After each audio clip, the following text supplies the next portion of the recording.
Last 5 weeks of this tournament. Bubble. Second bubble. We're back, baby. Final table of the grand. Let's go! Hostile mood. No prisoners today. No prisoners. We fight, we battle. Do everything we can. Thanks all for being here. Let's go. Pretty interesting spot. We raise right away here. And then we get a lead from the small blind, which I'm a little surprised by because I don't think they have ace-king or ace-10. They do have queen-jack, but so do we. I think the answer is clear with our actual hand, but I'm just surprised that they decide to lead here. It definitely surprises me. All right, let me set up what we got going on here.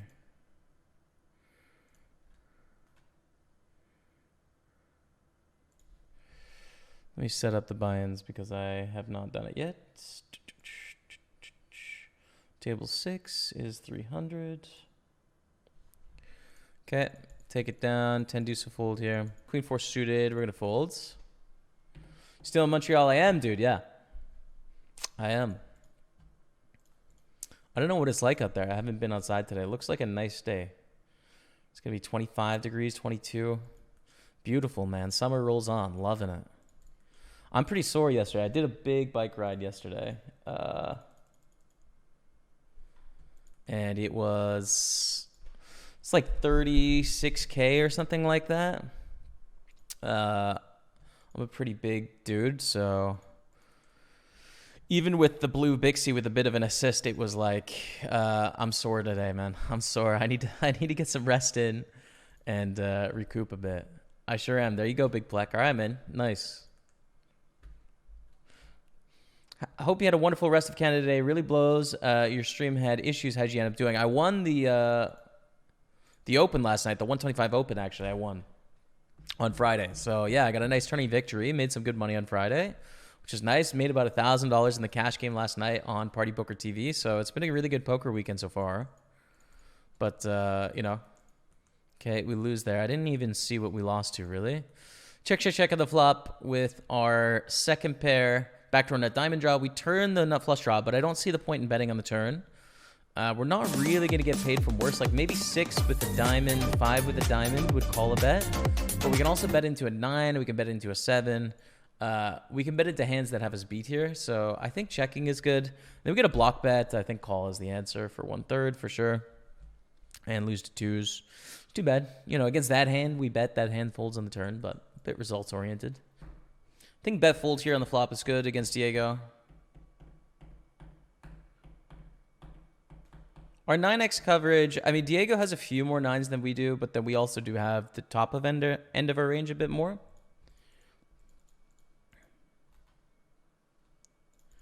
The call is quite interesting because I do expect Diego to check raise a lot with good hands, so I would cap Diego fairly hard. Now, we have a piece of trash hand here with Queen 5. We definitely don't want to overdo it, and it's easy to overdo it. I think I'm going to check, but we have just made the best hand on the river. Very likely. Like, I just think that Diego on 9-9 deuce is just going to check raise 9x. I'd be very surprised if they didn't. It would definitely be saying something about me if they did not check raise 9x. I think we're looking at ace high or a deuce here.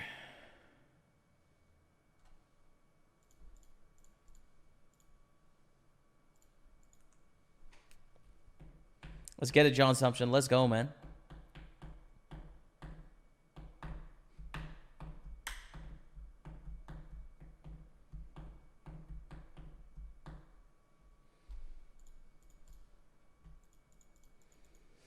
And we take it down on the river.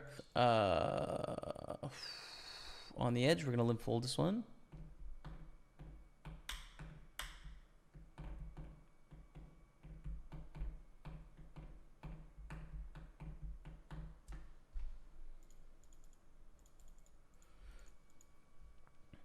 Fold to the grand, the queen 4 suited. We did bubble the grand last week, you guys may remember.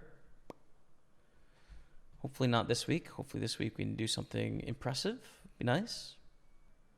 Internationally. So that's what I don't get. I don't understand it. As to how that happened. I just don't get it. And it's kind of an awkward spot for me because I would definitely be a person that would feels like I would love to step up to the plate and sort of fight for poker players and what they want. As we're just gonna 4-bet call here with jacks.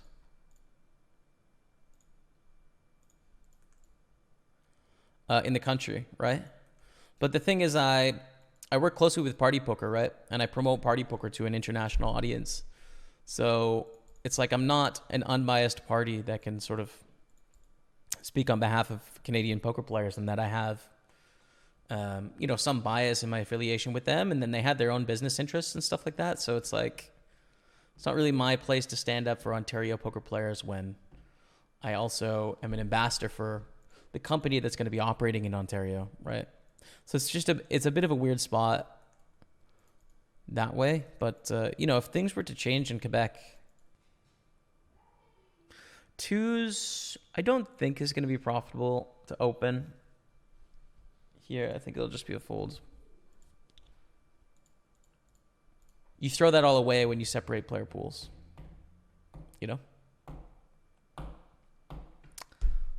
You do. King 3 off. Let's get it done, man. Let's get some trophies going.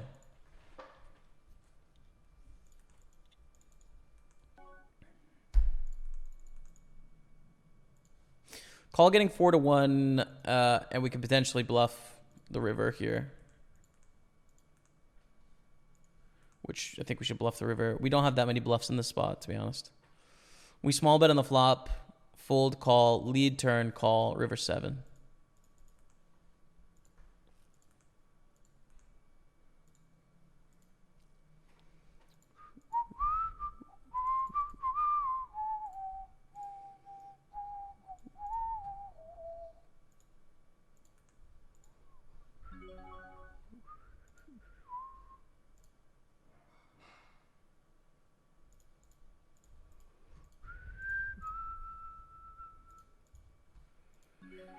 We just don't have that many bluffs in this spot, man.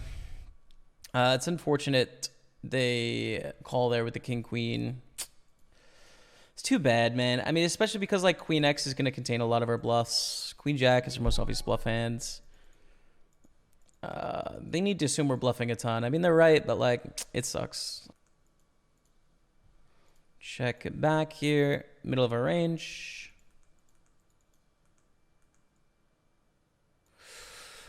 They should never bet small in this spot, really. Still going to fold, but you should not see a small bet there, I don't think. Games night was really good on Party Poker TV last night. And yeah, I think all things considered for the summer, which is like a more relaxed poker schedule, things are going well. Like poker game is very sharp, super sharp. Sharpest has been ever for myself, which is great. And getting a bit of play in here as well, continuing to improve the game, but then also being able to like take advantage of some good weather, get some good exercise, make sure I'm really strong and fit going into the winter sessions where things get more intense, like I've got a really nice balance right now where I feel like I'm definitely doing good work on the content creation side, good work for the party poker side of things. But then also managing to accomplish a lot in the rest of my life and well balanced and improve in poker. Like everything's working great right now. So happy. That's how I feel about it, chat. It is what it is.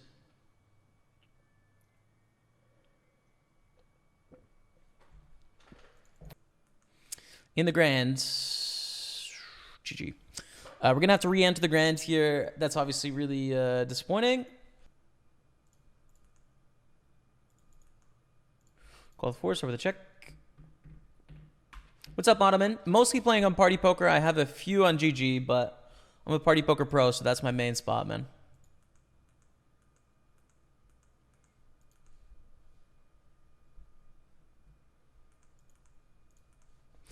I think you're wrong about Games Night Balut. I think it's a really great show, actually. I think it's the best show that Party Poker does by a long shot. It's always so much fun to play. And I love watching it as well. So yeah, I think you're wrong, man. I really like it.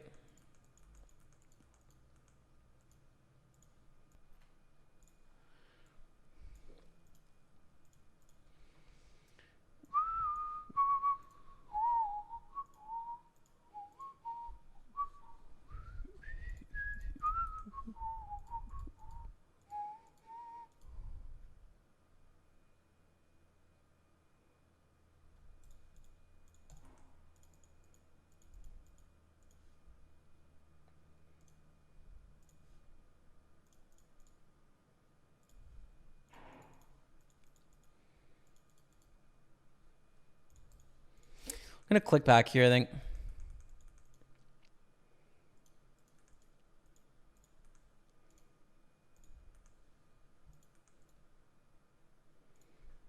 Check the turn.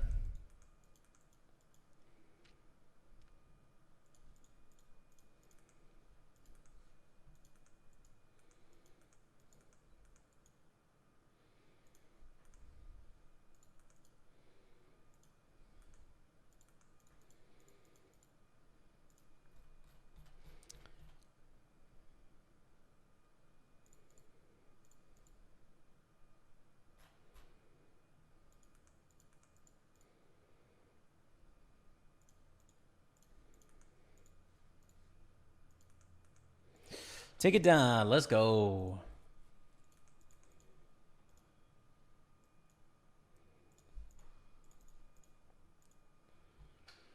And we get called by 7-6 there. And we're up to 1.6 million. Let's go. Which is great to get that chip up going. And 1.5 stacks in the 1K, which is dope.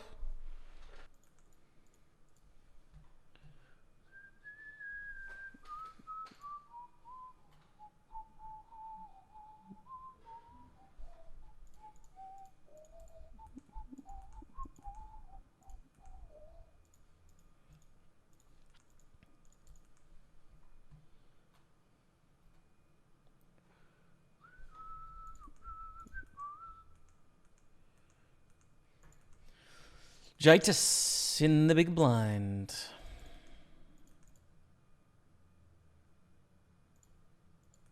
Calls.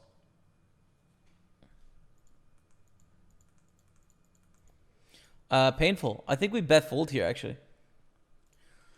It's typically a board texture. If we're really deep, we're going to go for a bigger bet here often. Because Jaitis has 9 blinds left, I think we bet fold to the jam. Yeah, a lot of uncomfortable spots arise in that situation, but only for 2 blinds, we call.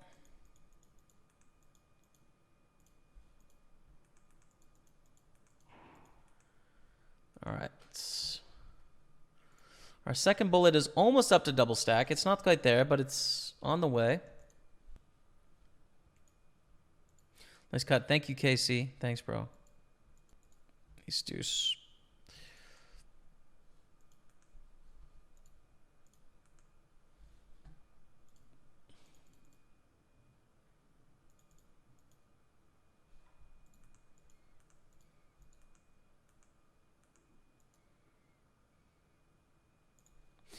Too big of a squeeze, I think, for us to continue there.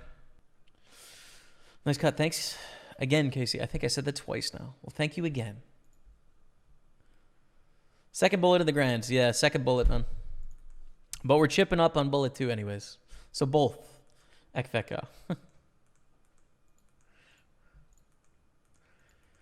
I don't think 2s is going to be profitable here to open on the stack depth.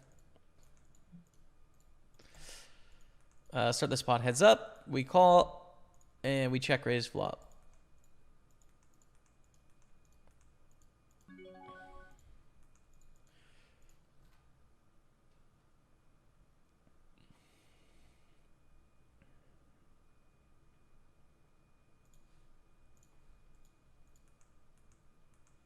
Streaming also on YouTube or just Twitch? Just Twitch, man.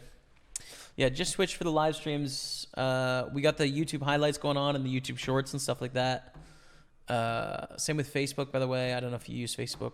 Check that out. Instagram. So we're on all the platforms. But just live stream here on Twitch.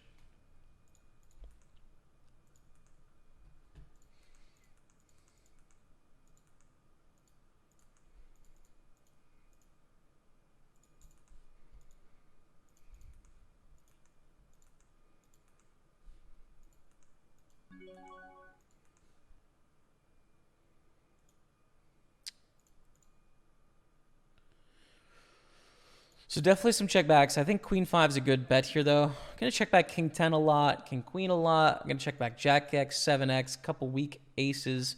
I'm going to shut down with some junky, like, Queen 5 offsuits, right? Queen 5 with the backdoor flush draw, can fold out some better queens, and has a lot of good turns. So I think for all those reasons, it's a good c-bet. I don't think I'm playing tomorrow. I think I'll be playing next Friday to Sunday. That's the plan. I totally understand why you're not in Las Vegas for the WSOP. However, when you're watching Poker Go, don't you wish you were there? Of course, part of you like would love to do everything at the same time, you know? I would love to go to all the Party Poker live stops, all the WSOP stops, the WPTs, the EPTs, and stream online, and exercise every day, and read books and hike mountains. Love to do it all, but it's just like, you know, honestly, the thing that has made it a decision for me is, one, in the past, I think going to live poker tournaments has cost me money.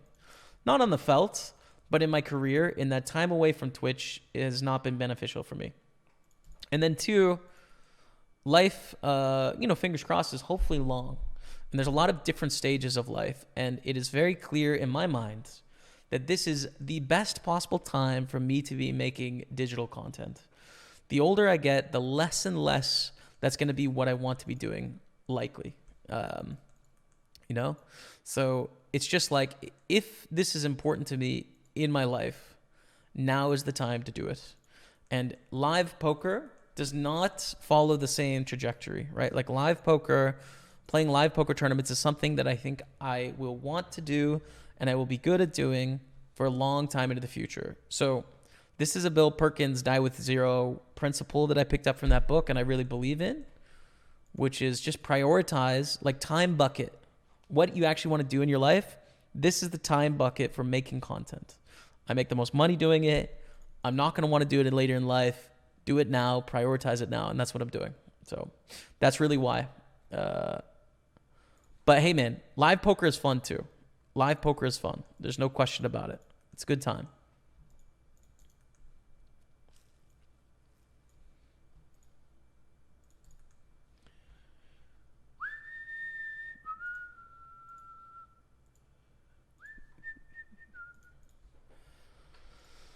So we're getting 3-1 with 2 overcards here. I think we call, actually, because we can improve on the river, and then we can also bluff sometimes on the river when they shut down. We do have the option to back raise here too, though, which is like, what sort of hands are check raising this turn? It's going to be 5s and 3s and Jack 10 only.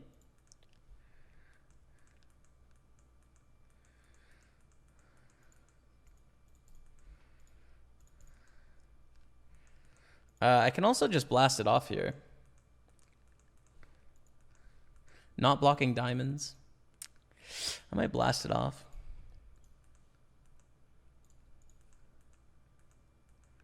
Let's go, dude. Come on! Let's go! Like, why? Why? You know, it's scary because it's just like when they have 3s, 5s, Jack 10, it's just like, okay, well, I've torched. You know? I've torched. But here's the... Like, the main principle is that this is a tough tournament. This is a difficult tournament against good opponents. They have the capability of bluffing. And then if we think about their pre-flop range calling in the big blind being extremely wide, and the hands that don't check raise flop but want to check raise turn, it's an extremely narrow range. So from a top level view, it's such a tiny percentage of their pre-flop range that it's unlikely. Of course, it's going to happen sometimes. It's possible.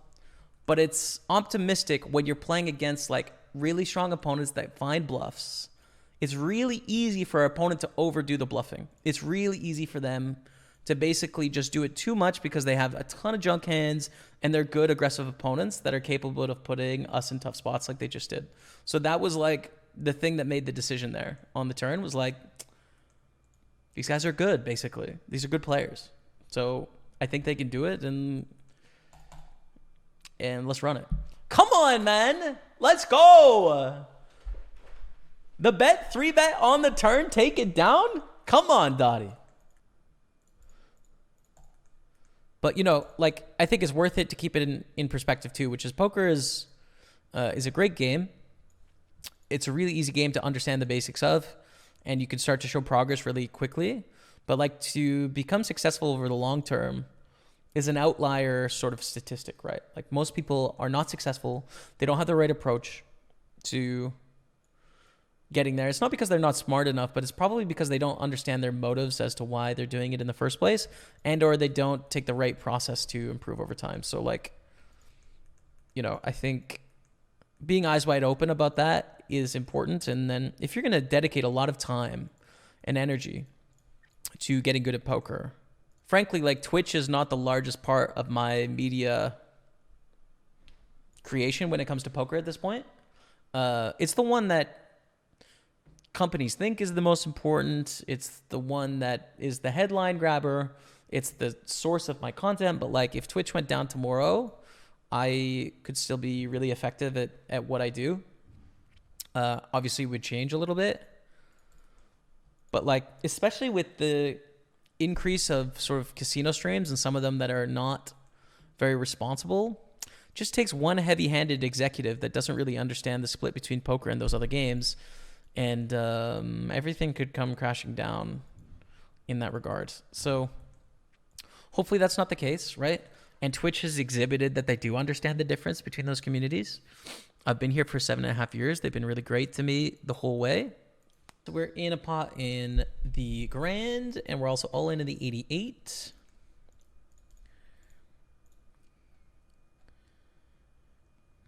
I think 260 is fine here. Want to be able to represent a jack on this turn still and a queen. So I don't want to go too polar. Life is great, my friend. Things are very good. Summer in Montreal, it feels like a proper summer this year. And like, I'm not doing everything, but I'm doing more stuff than I did last summer. And it's just amazing, dude. It's an amazing place in the summer. So having a lot of fun, spending a lot of time outside, exercising a bunch, enjoying it, man. Yeah, it's really good. Okay. Lame.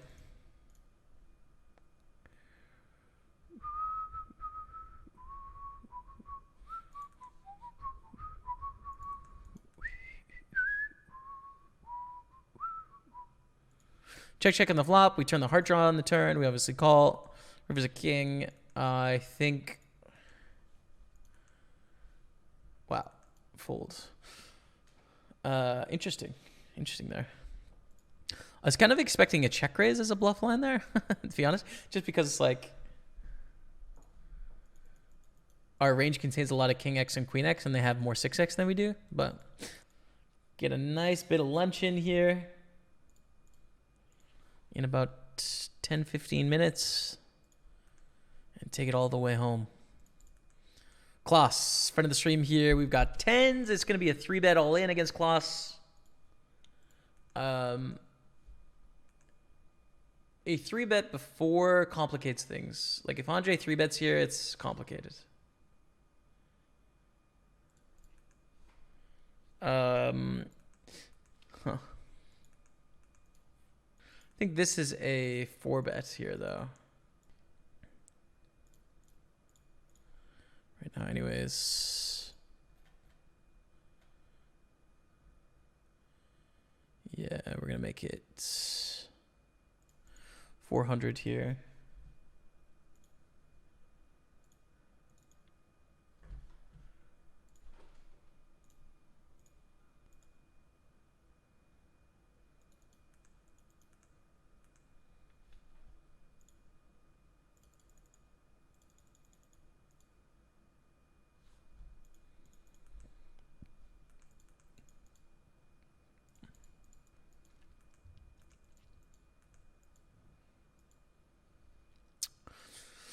It's on the edge. Typically, it's an open. I'm going to open 10-7 suited and fold 10-6 suited, but then we have two reshove stacks here.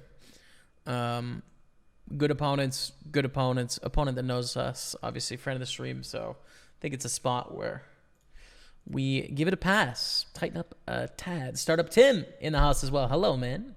What's cooking today? I have some filet of beef and potato.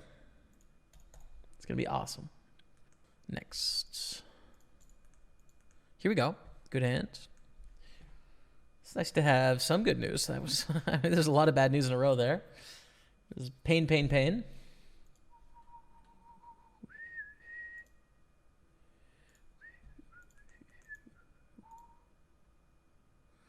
You say deuce board.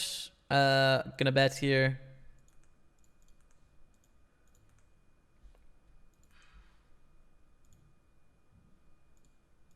Might be overdoing the bet in theory on this board when I think about it, because like we do raise in the hijack, so we've got a reasonably strong range. We've got all the suited aces, but we don't have all the offsuit aces, and Andre does. So they have, as a proportion of their range, it's slightly less ace-x, but they do have numerically more ace-x in their range. Bet can't be the end of the world, but we do have one of the weakest hands we're going to have there, and one of the lowest chances of catching up without a backdoor flush draw. So I'm not so sure on that flop c-bet.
Yo, what's up, everyone? We are back in action.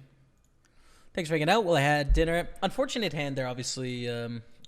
Looks like we're going to not bubble it, but soft bubble it. 11 off the money here. Ace-8 against queens. Okay.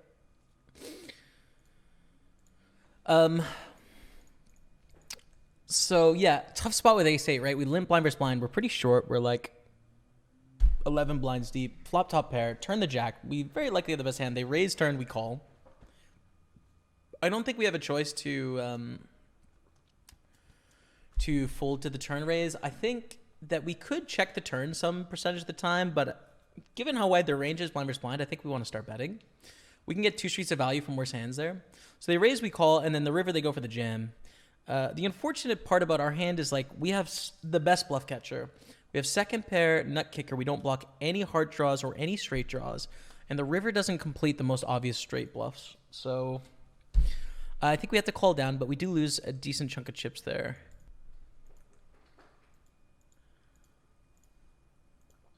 Jaitis moves all in here. I think this is a call for 11 blinds with king 10. Okay. We got to sweat it. Can we hold it? Let's go. 1.3 million in the 1K. That's important right there. Quick Fix. Drop at the 27-month resub. Gets to love the chat for Quick Fix. Thanks so much for your support, man. Sub number 8 on the day. Thank you so much. Defend against Sergio. Opening on the button. Sergio. Not Sergio. The only non-Sergio in this pot. And call against Sergio on king 10-7. 9 is an okay card for us. It's an okay card for their c-betting range as well, for what it's worth. But it's definitely a fine card for us too. Like in our range, I think we'll probably have some leads here, I would think. Not with 10-8 though.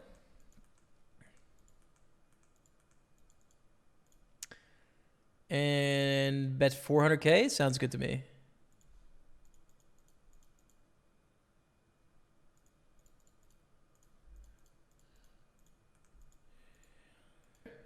We bet on the river, take it down for $1 million, which is good against Sergio. We're on the bubble of the Super 215. Wait 5 minutes. You should know this by now.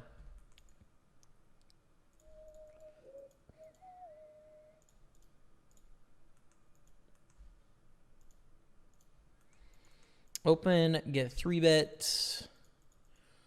First impression is 4-bet jam here. Offsuit. Can we 4-bet fold? The thing is, it's not the right hand to do it with, you know? We wouldn't 4-bet fold ace-king, I don't think. We don't really want to 4-bet call because we'd prefer to do that with aces, with kings, with ace-king suited. And we want some 4-bet jams. So yeah, I think it's just going to be a 4-bet all in here. Good luck.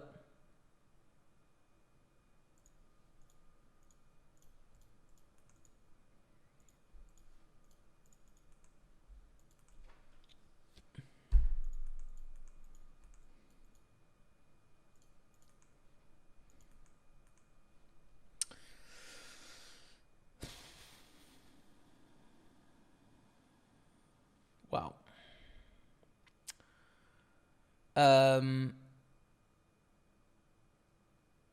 Wow. That's very unlucky for Patrick. That's very lucky for us. You hate to see the aces. I don't think we can avoid getting our hand all in. I mean, we can get it in different ways. I think calling is not a good decision, though. That's very sick. I mean, that's just sick. I don't know what else to say. That's just a sick hand. I don't know what else to tell you, chat. It's kind of a big deal. Wow. All right. Well, can't complain about running bad today. All right. 11 off the money here in the grand. Keep going. Who does blonde hair better, Pokerstaples or B-Car? B-Car. That's clear. Clear to me, at least. We also have queens, though, in the grands. So we're going to raise those. We are going to bet flop on the larger side of things. I like the 2/3 here. Our opponent has more 9x and 7x, but they have a bunch of weak one pair of sevens, one pair of twos, gutters, stuff like that. Whereas we have these overpairs in our range, so I think choosing the big sizing makes a lot of sense for those reasons. And then we're going to do some checking as well because we have a bunch of like queen jack offsuit and king jack offsuit and like ace 4 offsuit and all these hands that don't really want to play a big pot. So we're going to probably be betting about 60% of our range there. It's mostly going to be for a big bet, and then we're going to check about 40% of our range, I think is... All right, Patrick runs pretty cold against us, bro. We do owe Patrick one here. Listen, we won ace-king against Patrick's aces. We owe Patrick a hand here. I'm going to call with queens, but low-key, almost rooting for Patrick in this one. Seriously, it's just ruthless. That's ruthless. I'm you know what? I'm on Patrick's side here. Let's get a 10. Let's get a 10 out there for Patrick. Come on, 10 one time. Hit him with the 10 for Patrick. Okay. All right, GG, dude. GG. All right, we are still the chip lead. It's just, there's no justice, though. It's not fair.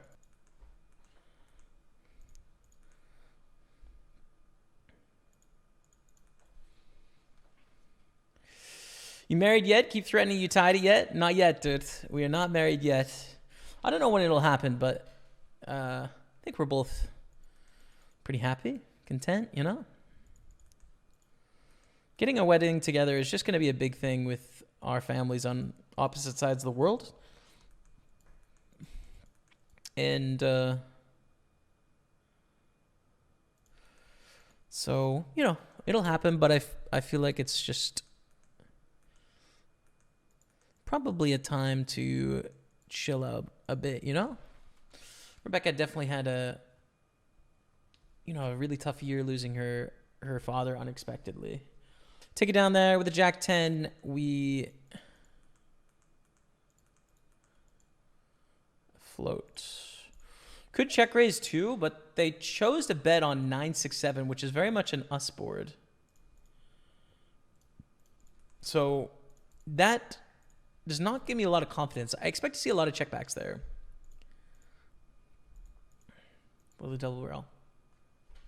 Watching you run in the grand, impressive to say the least, and seems that you're going for another final table. We'll try and qualify the lowest phases this week. Good luck, my friends, on the route to qualification. Massive suck out to be alive. Like, most of the time, we're out of this tournament today. It's our second bullet But hey, we're here, so let's battle. Kloss, going to limp here. Friend of the stream, Kloss.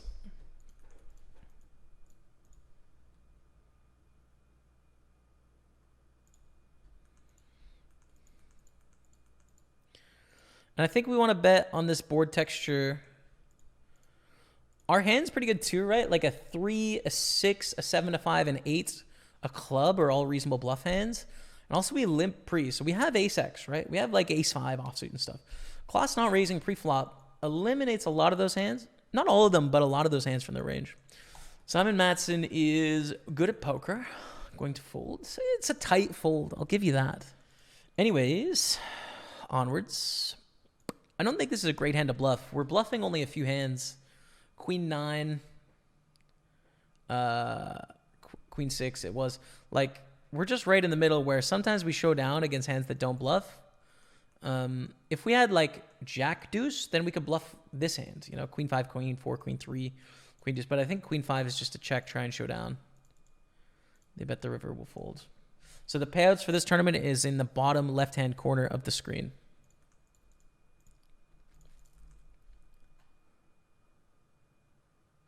Still playing, yeah, better win the 525 now. Nice to play with you now in those events. Watched you and Jay cover 5-6 years ago. Crazy how time fast is going. Yeah, man. It's wild, right? All the best to Hopeson. Good luck on the grind, my friend. A7-4 on the flop. Small bet this hand. I think we bet small. They're going to check raise a decent amount on this board texture, and then we just call, and then decide on the river. But they call, actually, which is kind of interesting. Lead on the turn of 202K. Just call. Raising creates problems, right? Because we'd love to raise, but then when they bet 3-bet, we create big problems for ourselves, which is like we do not have as many straights or 2 pairs as they do.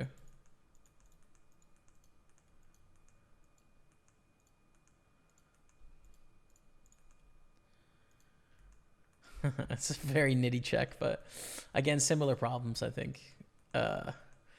In that we could just get check raised a lot. I mean, that hand's going to call us probably, so it's very nitty, but it's all right. People that don't have the necessary network or education or experience or wealth to pay someone to help them cannot have the same opportunities of structuring their finances this way. So that's not great, but it's the world we live into.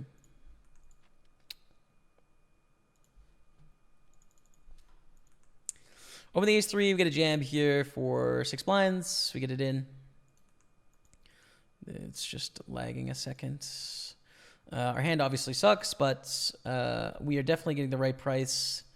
And yeah, and it's going to have king, queen, king, jack suited, queen, jack suited, these sort of hands sometimes. But then also just like ace 10 offsuit where we're not doing great. But there is just too much money up for grabs in the middle there. King, queen. Let's go. One of the best hands to see. No! Ace. Okay. All right.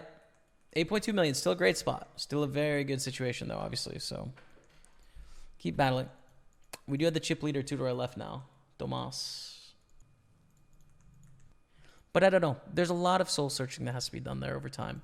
And for now, I think there's some elements of life that are worthwhile living selfishly. I think we all get to be selfish to a certain extent. And how selfish? I don't know. But at the moment, I'm having a really good time doing what I'm doing right now. And I feel like it's somewhat meaningful, and I like it, so we're going to keep doing it for a while. Gnarly House, dropping the 3-month resub 2 minutes ago as I was ranting. Thank you very much, man. I appreciate that. Get some love in the chat. Someone go crazy here with the aces. Check raise. Check raise is the line here on 4-5-6.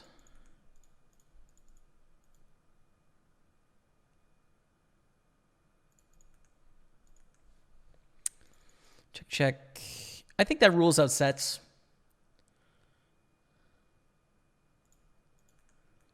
So I feel pretty good. Just bet take it. 4 of 19 in the grand, 2 off the money. This is Bubble Fell official. And we're going to open up Queen Jack as well. Just the one person covering us on our left. So if we can get it through them, then we have more fold equity on everyone else. I'll let you know how the milli goes. Okay. You ever going to let that vault thing get to 1K plus before you cash it? I don't know. I don't know.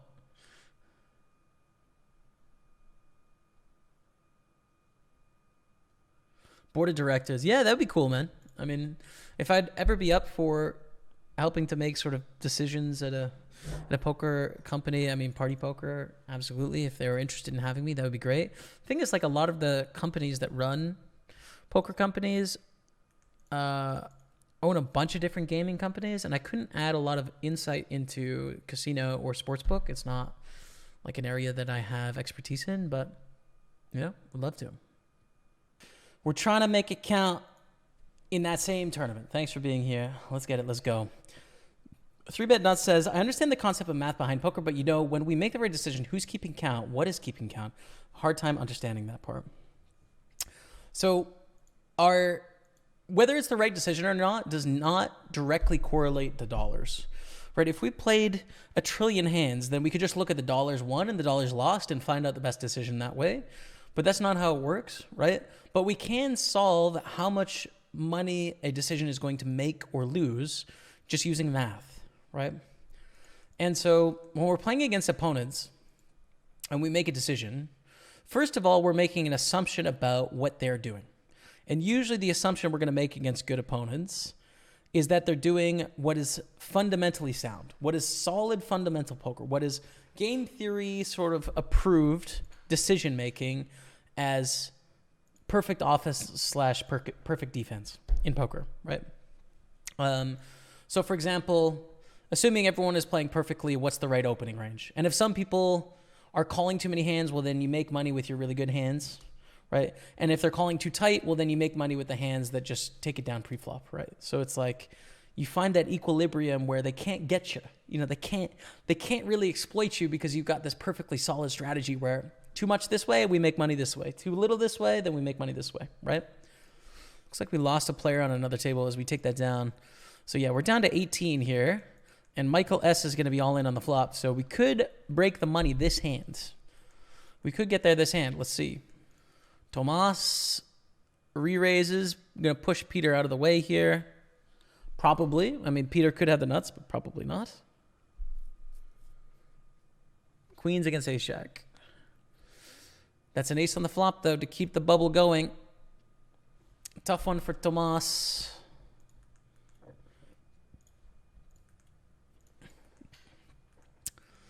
And we stay at the final 18. In the short stack, Michael moves to another table there.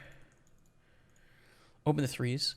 Stacks are short enough here, 7 and 8 blinds, that we can raise call with the pair against what's going to be a lot of ace-king, ace-queen, ace-jack sort of hands.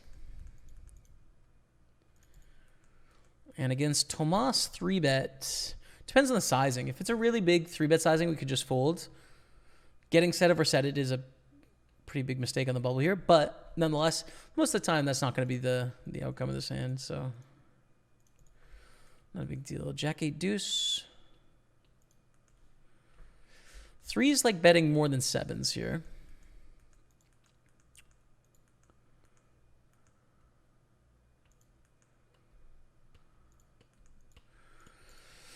Still going to check, though. I think check is a little bit better. In this instance, anyways. Check in the turn. I don't mind a small bet here. I think a small bet is good.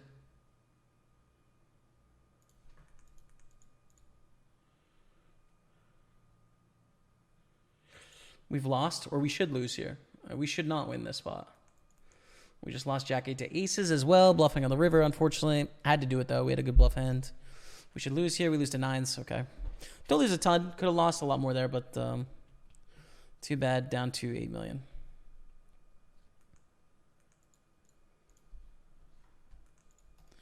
We are in the money. Someone busted. I didn't see it. We've cashed, though, for $24.05, chat. In the money. In the money. 17 left. We have, in the last 4 weeks, we've played the grand. We have a bubble, second place, and bubble. We didn't bubble today. which means we're getting second place, clearly. That's clearly what's happening here. Let's take it all the way to second place, Jack. Come on now. Let's go. You're going to do the UK Millions in November, December? I don't think so, Matty Betts. Never say never, but unlikely. I don't like it, but they win the pot. How many times have we said that today? Maybe a couple.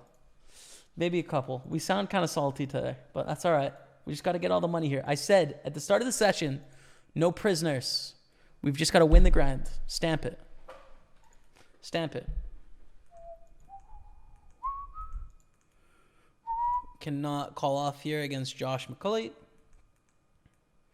Threes is reasonable. I really don't know what to do if Joshua opens here, right? I don't think 3-betting is very good. I don't think that's going to make money. The question is, can I flat profitably? Covers us and can squeeze, and then can jam. No. I don't think we can.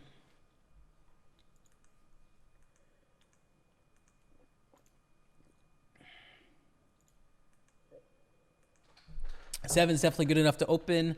I don't think we can call a jam from Yan here. 23 blinds, a little bit too much. And there is payout pressure now in the tournaments. So this is a really borderline hand. Also would probably have to fold to a 3-bet from Tomas, depending on the sizing. Obviously get it in against Morton and against Peter. Not calling a jam.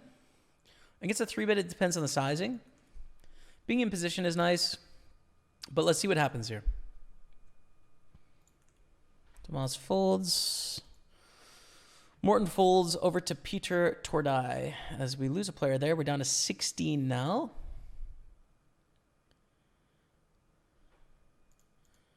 Final two tables. I think pay jumps at 15 though. Yeah, it's at 15. The final two tables is pretty good.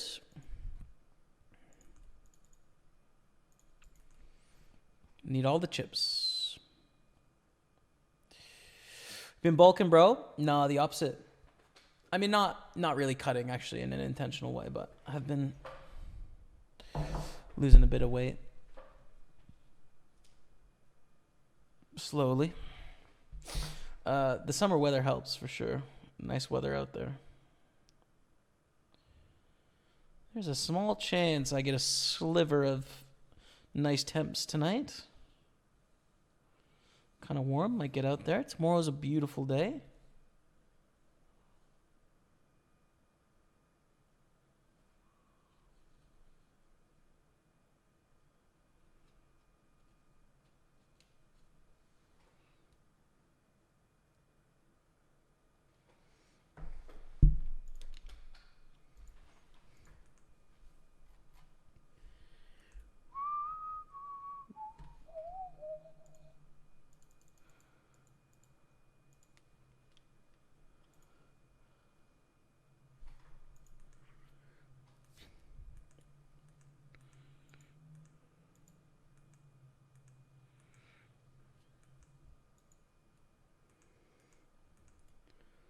Four nine offsuit.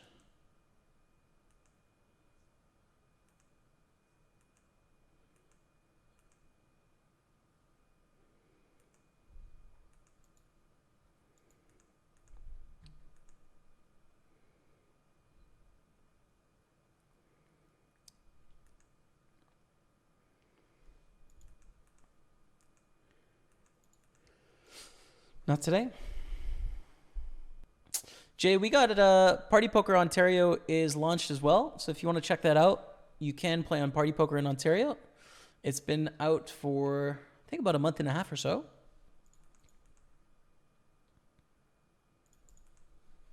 So yeah, check it out. But I understand it may be disappointing not being able to play in like the international player pools and stuff like that. I get it. Don't know why online poker gets lumped together with online gambling and skill game. Yeah, it doesn't make much sense, does it, man? It's quite frustrating.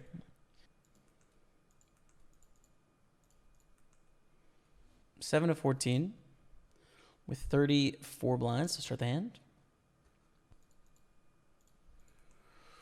Big raise from Joshua here. 3.5x insta. I think I fold. Hello, BQBB. Yeah, you play under your legal name here in this tournament. So yeah, what's up?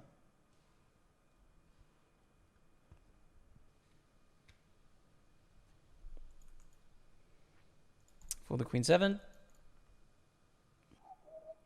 Hope GG doesn't bend the knee to this BS. Bro, every poker company in the world is going to be this way. I mean, it's your government's decision. It's not like you can't be mad at the poker companies for following the direction of your legal entities. Be mad at the legal entities, dude. It's not Party Poker's fault. It's not PokerStar's fault. It's your government's decision to separate poker from the rest, you know? It's just misplaced anger from you guys, man. It's not our fault. It's not my fault, man. It's not Party Poker's fault.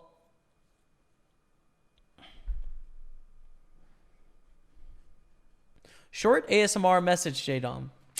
What would you like the ASMR to be? Any requests or just run it?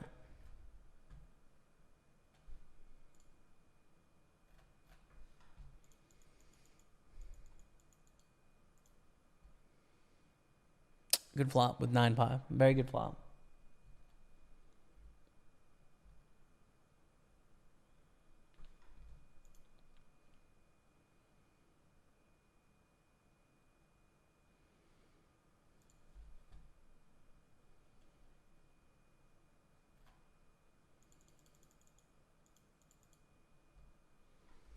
Whoa. Turn's a problem, man. Math, you just absolutely cannot fold here. I want to, though. But, like, unfortunately, there's just too many things that can keep betting on this turn.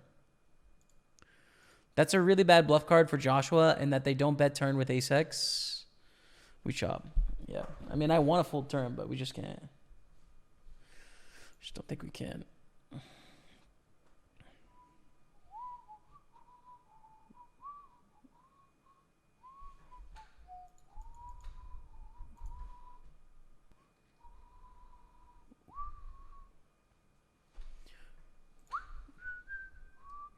I think this is a good river bet, right?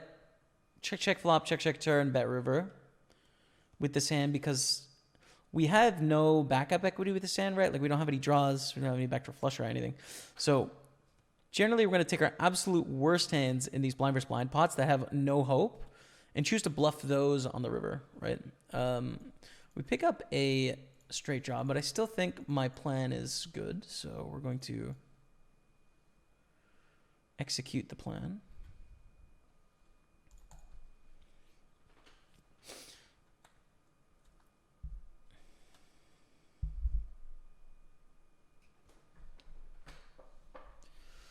Queen on the end. We are going to bet. I think 412,000 is fine, man. I think this is an okay size. Doesn't have to be huge here.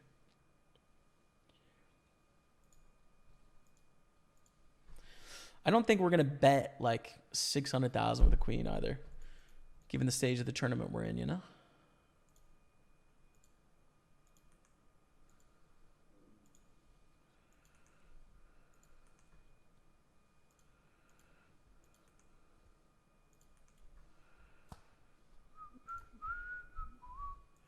Fair enough. I mean, queen's not folding, of course. Unlucky to see the queen on the river there, but I would run the same play again. I think it's the right line to take with that end.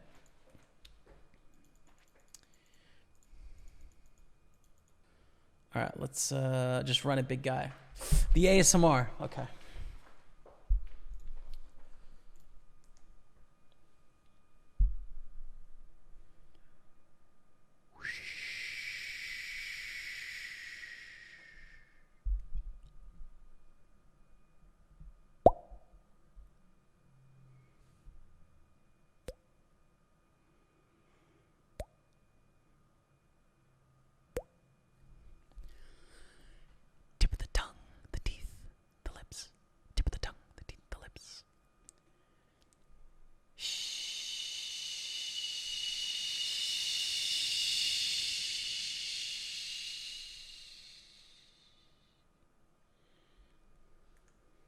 You're welcome.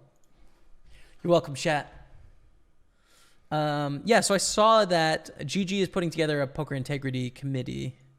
I'm interested in its application, right? Because is it an integrity committee? Well, let's play this ace-5 first.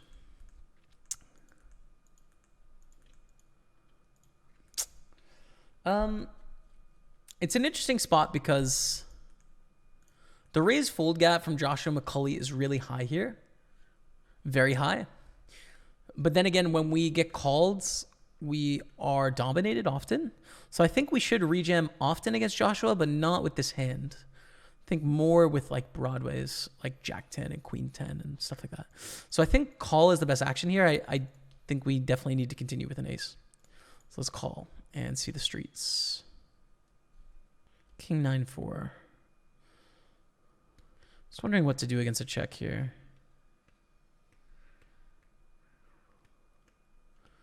Probably check. I think you could reasonably bet some a little bit too, but I think check is good. Yeah, that's great. That's great.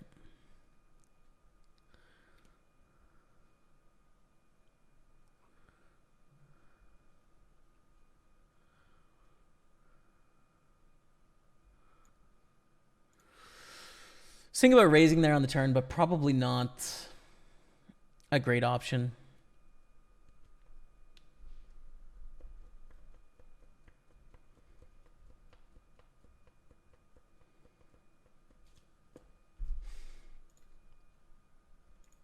Okay. Check it down. I mean, we can go for the thin bet on the river, but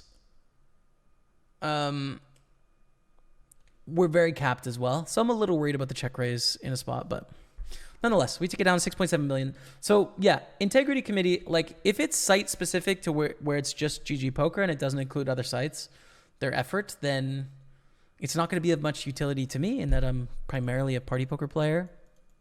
And I think poker is much larger than any one specific platform, party poker included, right?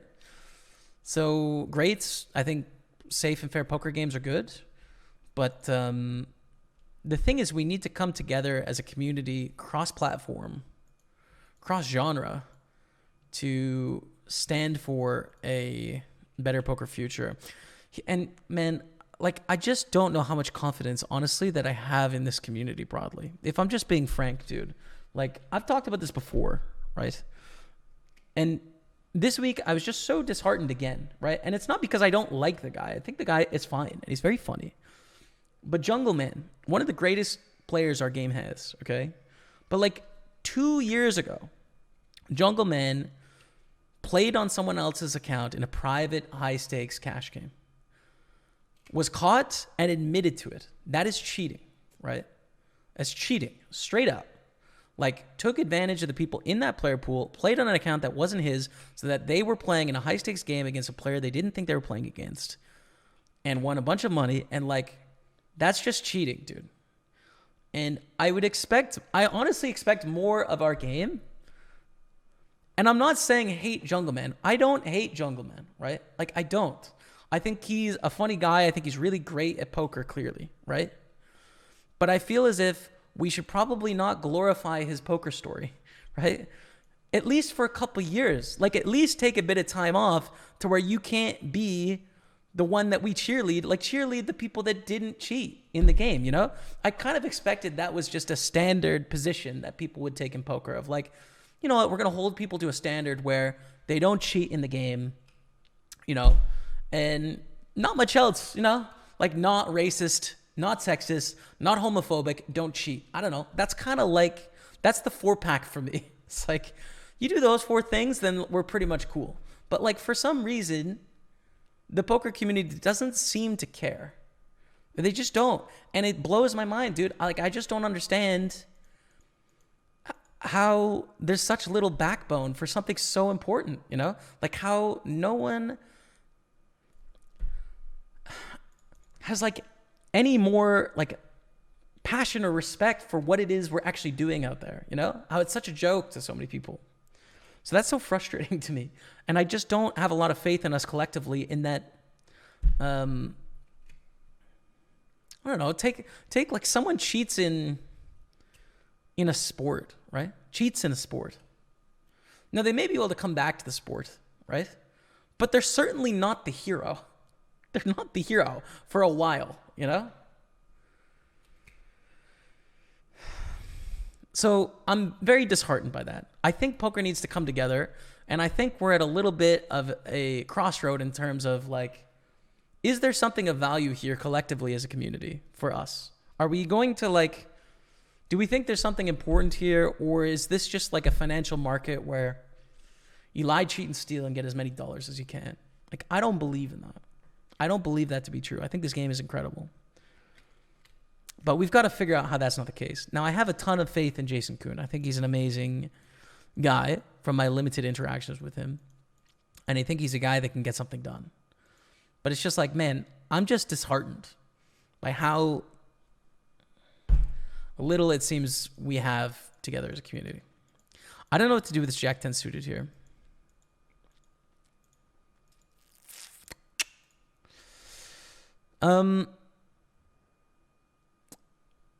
I can see doing everything here. I think you can jam here. See, I don't like flat at all because flat makes this a slam dunk squeeze spot for Yan and Prebin and Tomas, right?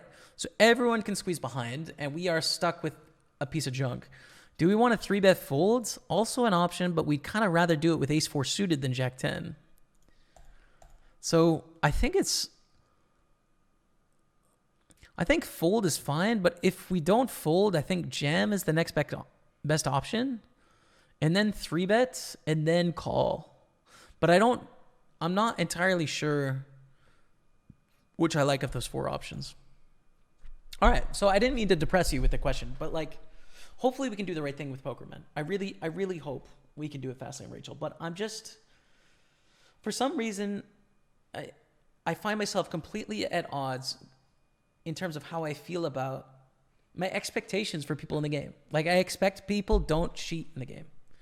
And when they cheat, they seem to get a pass somehow. And I just don't get it. I don't get how their peers can forgive them so easily. I just don't understand, if I'm honest. Like, and I could be wrong. Like, I'm just one guy in this thing, you know, and clearly my reaction is different than the average person. So, like, it's probably a reflection of something that's different about me than other people. But for me, it's just like, I mean, like, Jungle is not going to be a guy that I root for like, I don't know, at least another 5 years. Jungleman said that to hide his identity to get action, what he did was breaking terms of service. He played in a private, small pool of primarily businessmen, played on someone else's account, acting like a businessman, and kept at least a portion of the profits.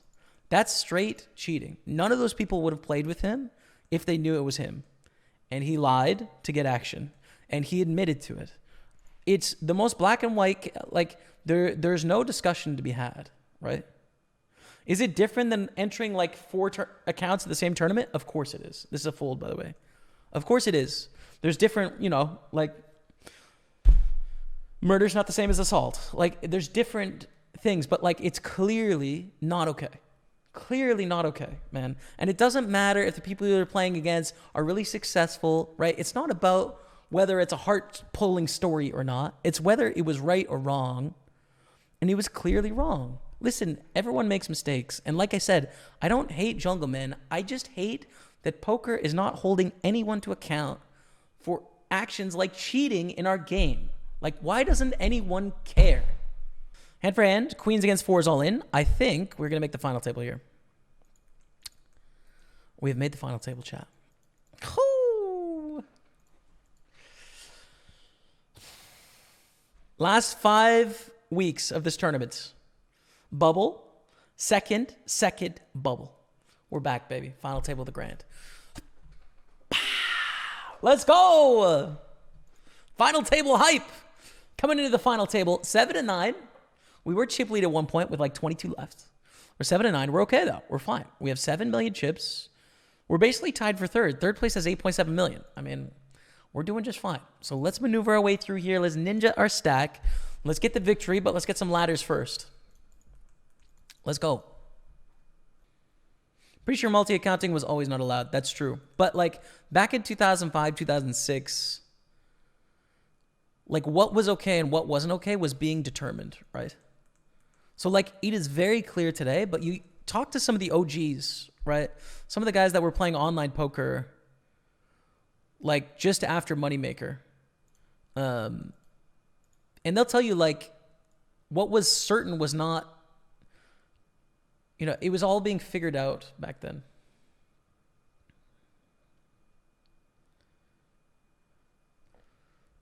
He didn't say we should throw his whole career under the bus, just not excessively cheering for him. Exactly, bro.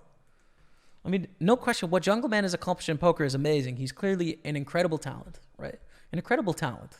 And at the end of his career, he should be judged on some of his talent in the game. I'm just saying, he shouldn't be the star of the show for at least a while longer. And right now, on Twitter, pull up Twitter, he's the star of the show.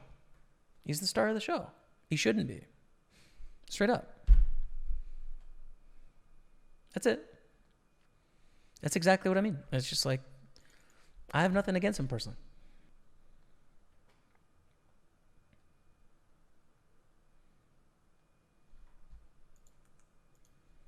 7-9 suited in the big blinds. So it's a pretty reasonable hand, right? It's not a spot where we want to bust in ninth when we're tied for third, right? So the tough thing for us against Prebin here is that Prebin's going to have an extremely wide range. But also Prebin can effectively barrel post-flop very effectively, right? Now, I think 7-9 suited is too good for the min-raise here. But what's going to happen is, first of all, we're going to have to tighten up pre-flop. And then every single street, flop, turn, and river, our calling range is smaller than GTO, right? Like, it's smaller than Chippy V. So Prebin's strategy changes in the spot. And then also, it's just like, we have to mathematically play tight here. There's just no way around it, you know?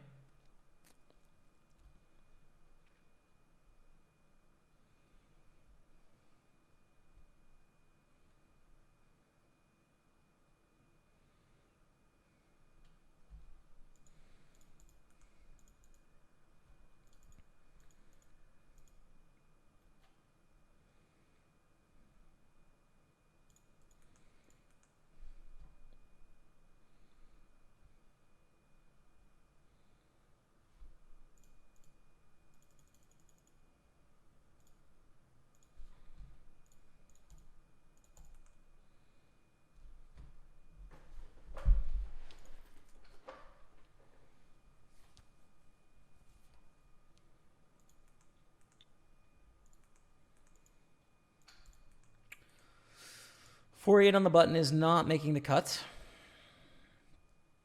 32.81 cashed. Now, top 4 is an art score, chat. Top 4. And I'd love to buy some more art. 54.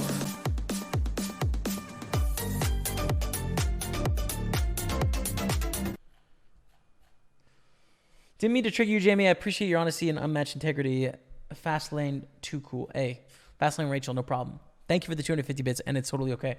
That's fine. I mean, I'm just passionate about it. You know? I'm just kind of blown away by it. It's all good. Thank you very much for the 250 bits. Thanks for showing up. I appreciate it. By the way, we got a 5-pack of subs coming in. Lord of the Donks dropping a 5-pack. Thank you so much. Well to the team. Graphic, K Miller, Cha222, R Wild, and Turd Crusader. Thank you very much. I really appreciate that, Lord of the Donks, for your support. Thanks, everyone. Appreciate it. I'm fine. Listen, I'm fine. I just get passionate about it. Like, I spend a lot of my time on poker. I care about poker, you know? I want the best for poker. That's all. I want the best for poker. And I just think we can do well in a couple ways, you know?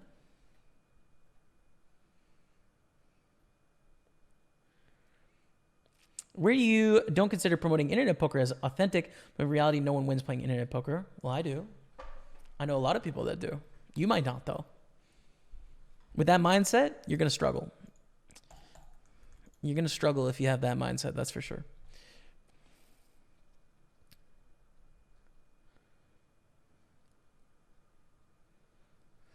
You need a World Poker Federation. Exactly. Yep. But what poker needs to figure out is that game integrity is a competitive advantage. for poker companies. Party poker invests a lot of money in ensuring the games are safe and fair, right? And so we know our games are safe. We know our games are fair. That doesn't mean people don't try and get around the rules, but we ensure that we do. So how do poker companies that have developed cutting edge processes to ensure games are safe share it with all the other companies that don't have the same processes and give up their competitive advantage? Need to figure out a way as to why they should do that, as to why poker's worth it, for that. But, if there was no economic incentive, very clearly and obviously, like everyone wants safe and fair games, Over the King Jack suited here, it's going to have to be a raise fold to a jam from everyone, even Klaus, I think. But it's a pretty good hand. Like, we tighten up our opening range quite a bit here. King Jack's still in it. King Jack suited is a good hand,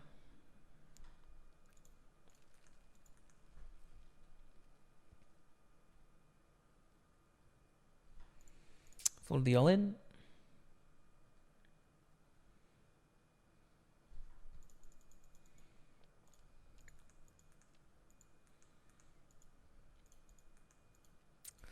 Fold to the end of the gun open.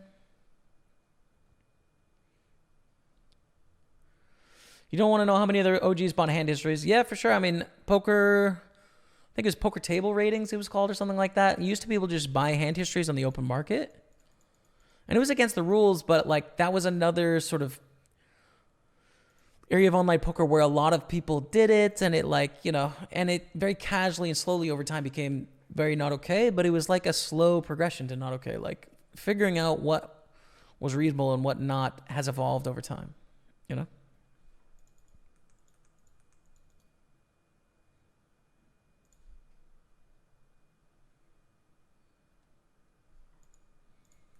For sure. But Poker Table Ratings was cool in another way too, in that like you could compete for badges and stuff, which was pretty fun. That's pretty fun.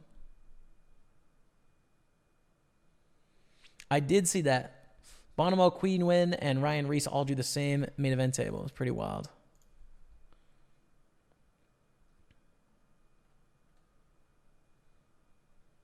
Preben Stoke is from Norway but lives in Great Britain. Good player. He is indeed a great player.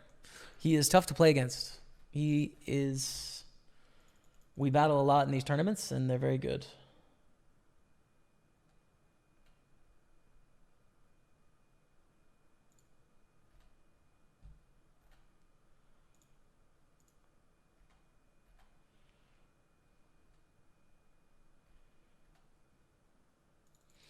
Jacks against ace 3 here. We want the ace for the ladder, or 4 now for ultimate pain. 5 of clubs. I mean, nothing against Joshua, who lost aces to our ace king earlier in this tournament. But I mean, we do want to see it. Can I see your my game window? Yeah, for sure. My 3-bet's going to be high today. What do we got? 24-16 today. Over about 1,000 hands. Check out this year. Over this year, 3-betting is going to be high. Yeah. Well, that's okay. By design.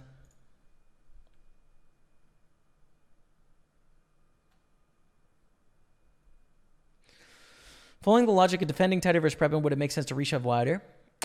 In some ways, yes. But like it's important to not get it in with thin edges. But like in some ways, yes.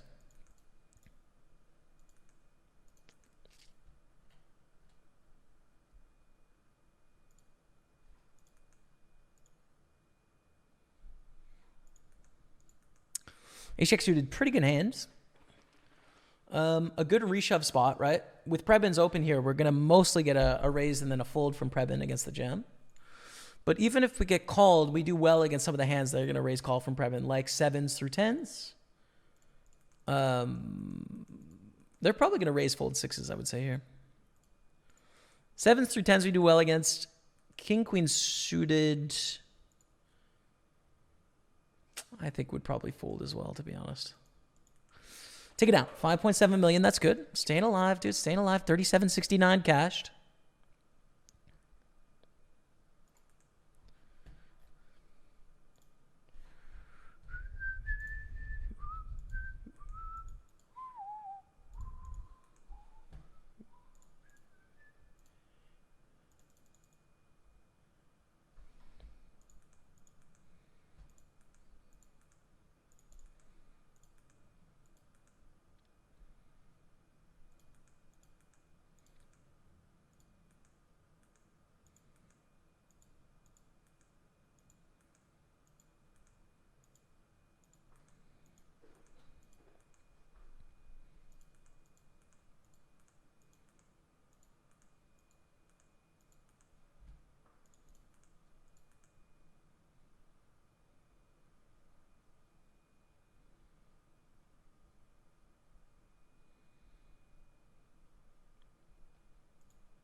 Simon Madsen takes it down.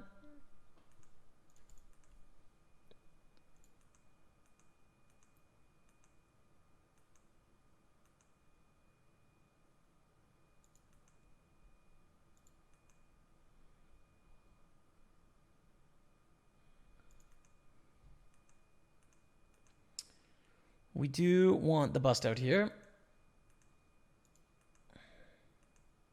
Oh, no, dude, no.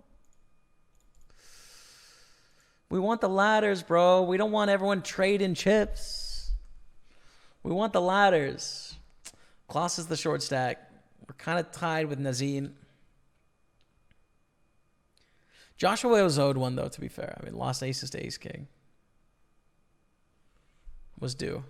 Was due. There's no do emote, but, you know, just know it to be true.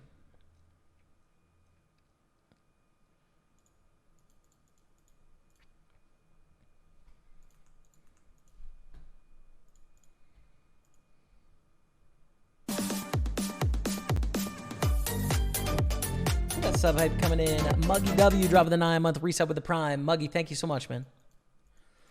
Appreciate having you around all the time, Muggy. It's always a pleasure, man. All the best.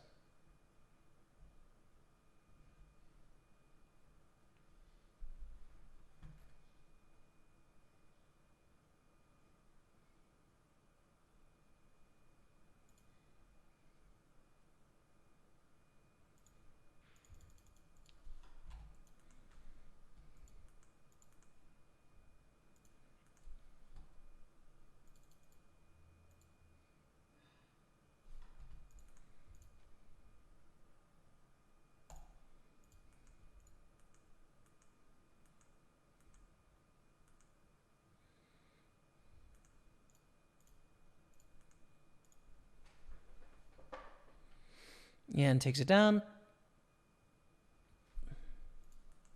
It's a good hand. Depends who raises from where, right? Against Simon, I think it's a fold. Against Joshua, it's a fold. Against Nazim, it's a fold. Against Preben, it's a jam. Against Yan, it's a jam. And if it folds to us, it's a limp jam, probably.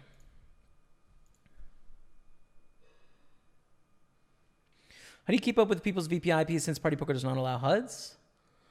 Just try and pay attention, and if not, make some broad assumptions, basically. Usually the approach.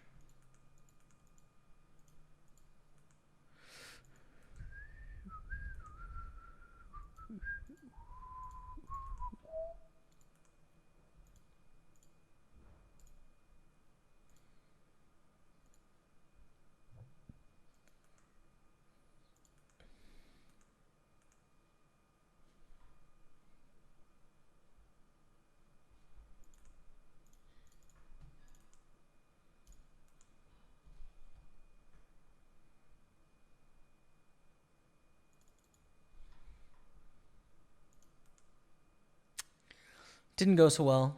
10 to ace is behind. Too bad. We get third place. We are out at the Super 55. Oh no, we're still alive. We have 122,000. Nazim wins a pot there on 7 million. The Jack 8.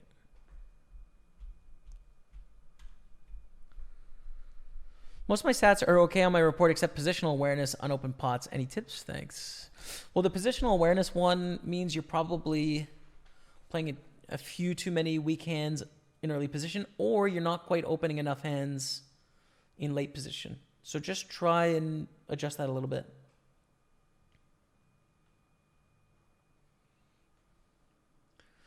Depends. Do we live in a simulation? I'm not living in a simulation as a show on Twitch. This guy might be, though. I wouldn't be so certain. I think we're in a simulation. It's pretty likely, but I don't think it matters either. Don't think it matters. For the King 5.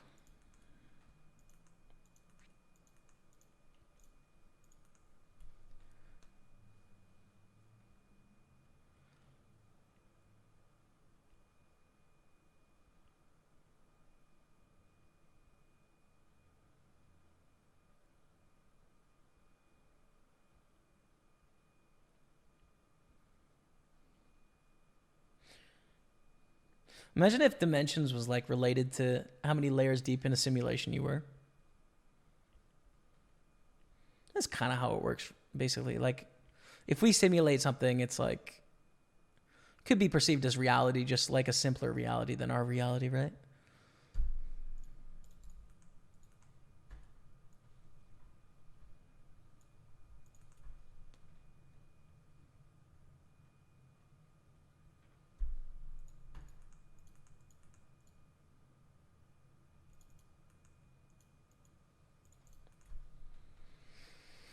Ace of Hearts on the river.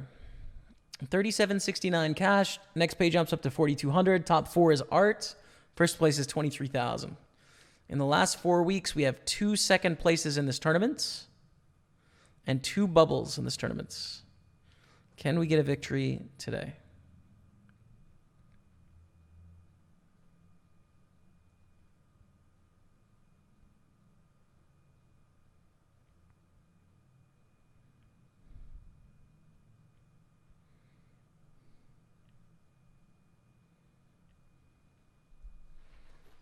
Yo, congratulations, Keck442. That's amazing, man. Is the Learn package still available on the original offer? If you use !Learn, you save $50. So you do save $50. Make sure you use the code as well and that it links it to me in some way. But I think it's $50 more expensive than when it started. But it still saves you $50. So, yeah. With the 9s.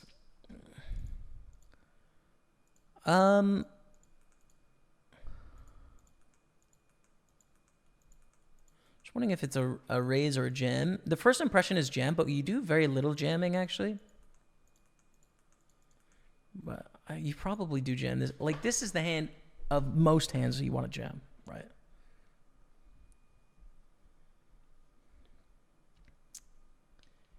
But it's an interesting one.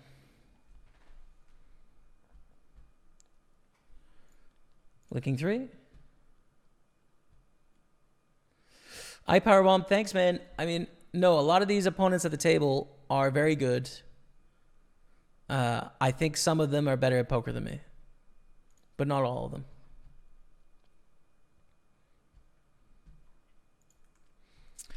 Was the prize pool so small? It had 93 entrants. It's a 1K buy-in, so just wasn't a massive amount of players. Prize pool is the buy-in multiplied by the entrants. So you can just answer that question, X people entered for X dollars for any tournaments ever, and you'll get the answer.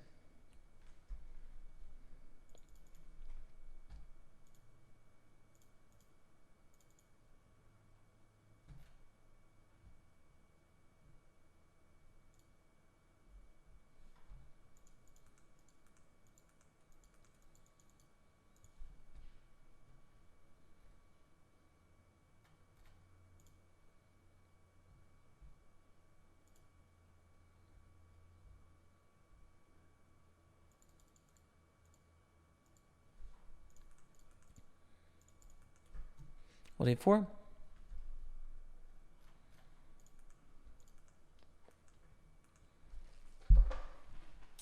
Thanks everyone for tuning in, by the way. We have 1,100 viewers. Thank you all so much. I appreciate it.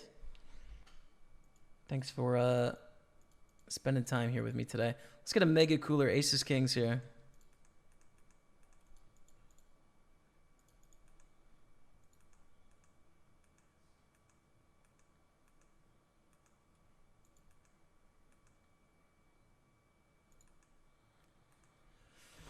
We just want the ladders, dude. We just want the ladders. First, second, third.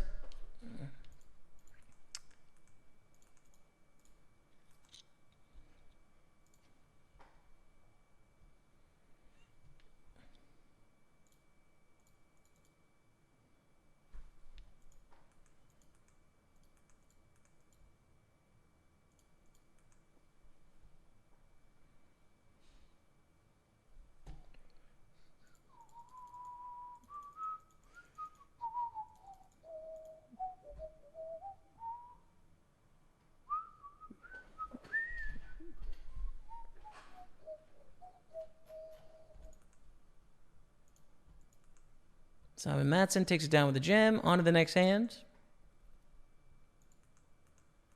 Queen 8 is not it. Klaus gets one through. Up to 4 million there. Tied for last, Klaus and I. And then Norson up 1 million. And then Yan up 1.5 million. Nazim on 10. And then the 3 chip leaders, basically.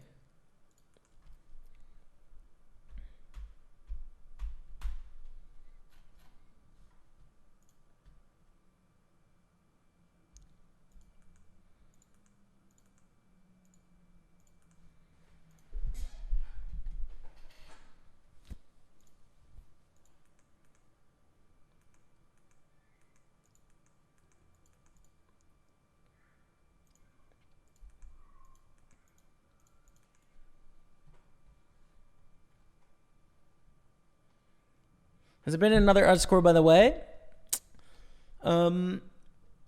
Not in the last 3 weeks. This could be the first one. We need top 4. We need top 4, but we're going to need some good hands. Ooh. Probably a fold. I don't think jam is very good with this hand. Raise fold is an option as well, but I think this is a fold. With ace 5, I don't think it's a fold.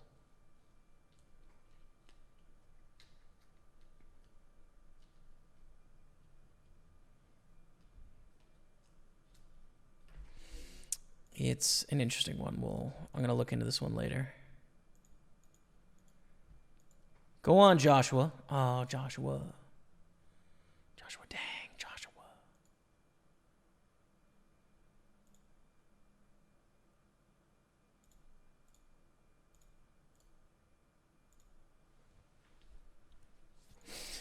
Take a photo of this one.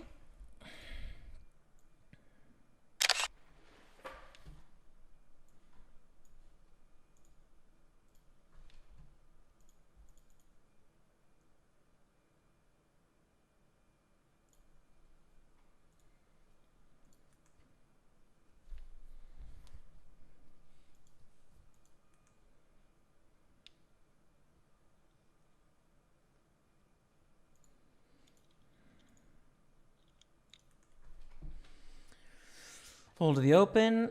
Very, very patient. Let's just pick up a nice little king-king, get a nice little double up to 9 million, and march our way to the victory.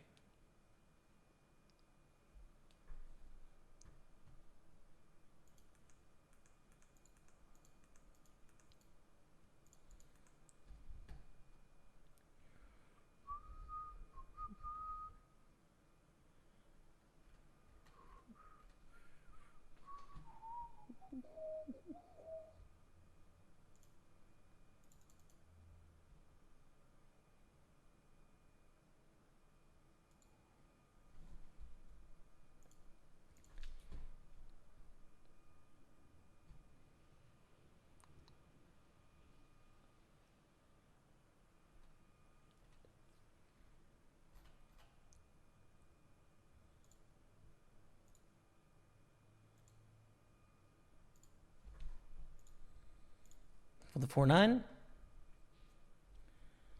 Get into the grand for a penny. Can you get in for a penny? I knew you could get in for $4, but a penny is pretty sick. Don't do the spins episodes anymore. I haven't for a while. Done the spins.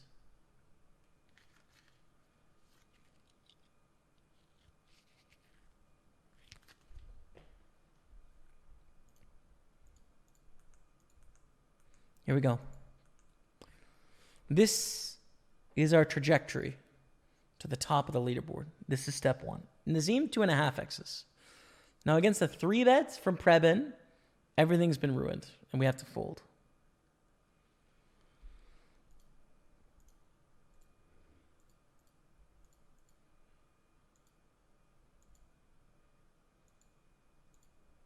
I think we're all in. I think 10s is too strong. I think Preben can be too wide calling a position here against Nazim. I think we're all in. I think we would probably find a fold with 8s here. I think 10s is too good. Too good with 9 blinds, I think. But it's a tough spot. Thing is, like, if Preben has any suited Broadway, they can call in position against a stack that feels huge ICM pressure here, you know? If Simon's all in, we lose here. We should lose here. We should definitely lose. Damn, dude. I think we're going to get 8th.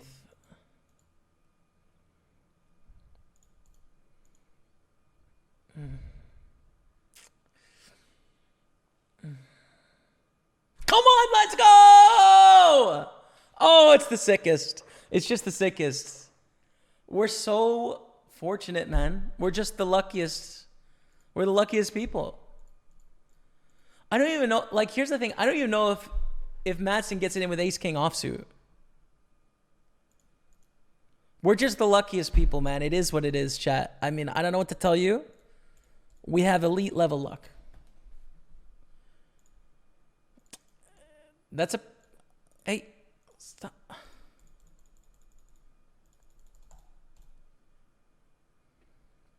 I want to take a photo of this for later because I don't know what to do.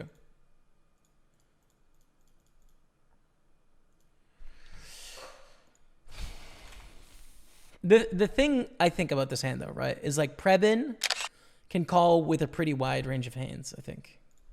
So I think clearly our 10s are doing fine against the under the gun open, right? It's not kings, but 10s are pretty good. Preben can call with a lot of hands because they put so much pressure on Nazim post-flop. But then I'm also interested in what Simon Madsen does. Because it might be a fold with ace-king offsuit there. Honestly, they might fold these. I don't know. They might fold ace-king offsuit. I'm not sure. Maybe they just get it in. I don't know the answer. But very interesting pre-flop spot there.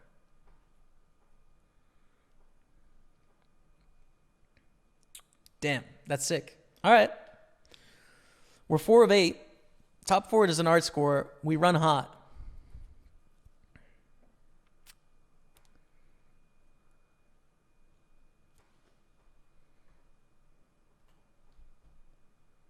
Wow. I don't know how to I don't know what to tell you, chat.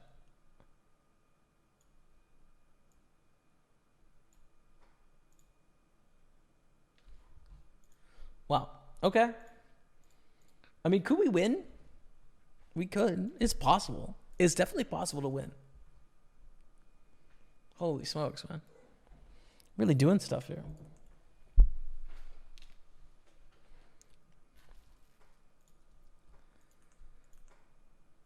Fold that.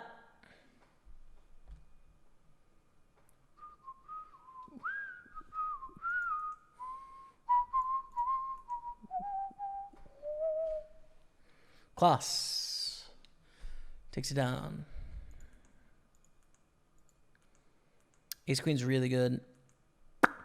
First impression against these two is to jam. Ooh, against Joshua?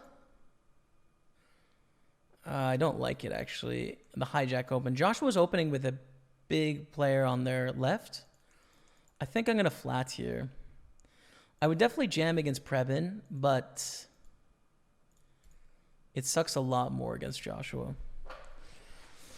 So we play it nitty here, middle of the pack. 5-5-7 on the flop.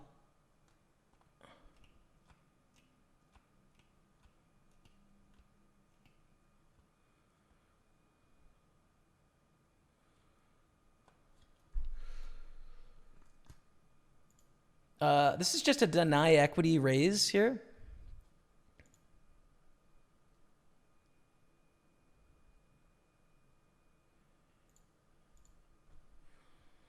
To 1.6.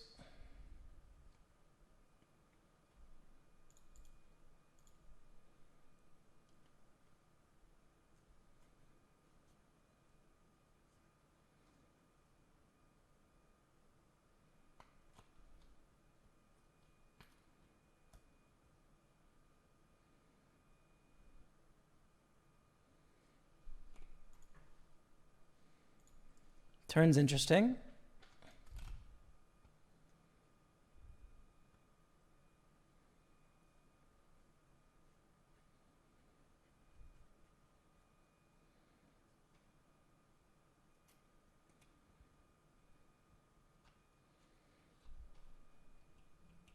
I think call. We don't get much better to fold by raising, so I think just call is the right answer here. And not as much reason to protect.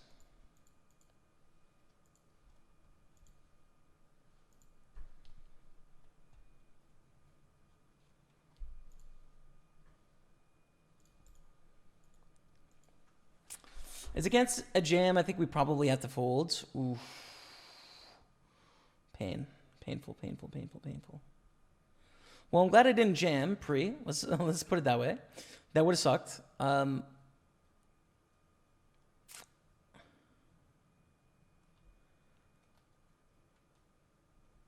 We probably lose the minimum there as well, which is nice. I don't know if there's any way we can get out of that. The question on this hand is obviously like what to do on the flop, right? So pre-flop, I think our decision is right in that we don't want to jam 23 blinds with ace queen, even though it's going to make money to do it, but I think calling is going to be a little bit better. Oh, this is painful with a7 if it folds to us.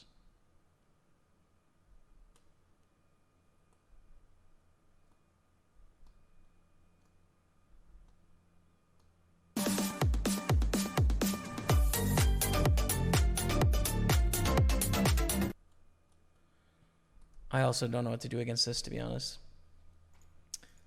Because Prebin's opening quite wide. Is opening into 4 reshove stacks for what it's worth, right? So it's still going to open wide. Even though they know that, they're still going to open wide. But that said, it is a big mistake for us to bust here when we are 1, 2, 3, 4 of us are tied. 5 of us are tied here. We're basically tied 4th, tied 8th. The 5 of us.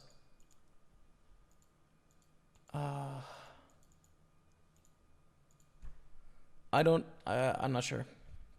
Another tough one. Question is what to do on the flop here. We can call, but the thing is their barrel frequency is going to be pretty high. We very likely have the best hand here on the flop as well. So raise to deny equity, check call the 1 million bet on the turn, check the river. I mean, the flop is the interesting part of that hand, I think. Yeah.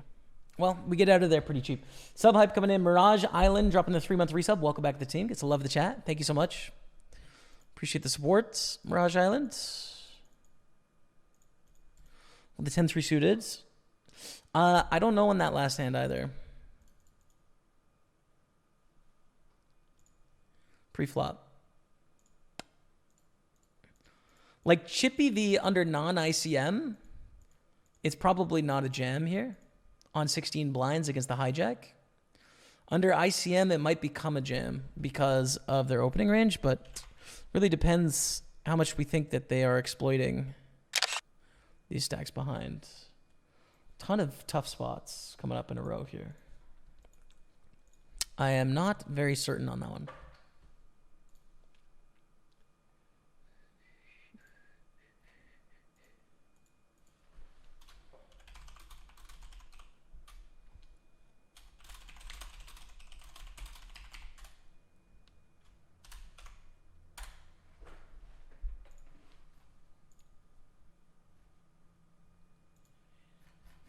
Okay.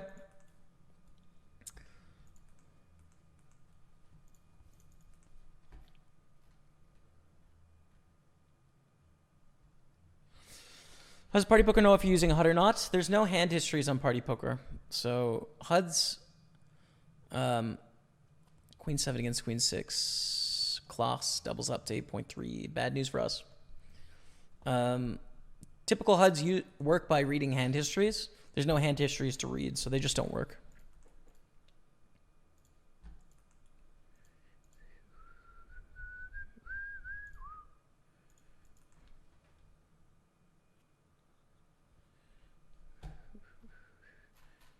So, I mean, you can have a HUD open, like if you're playing on multiple sites, right? It just doesn't work on Party Poker, so.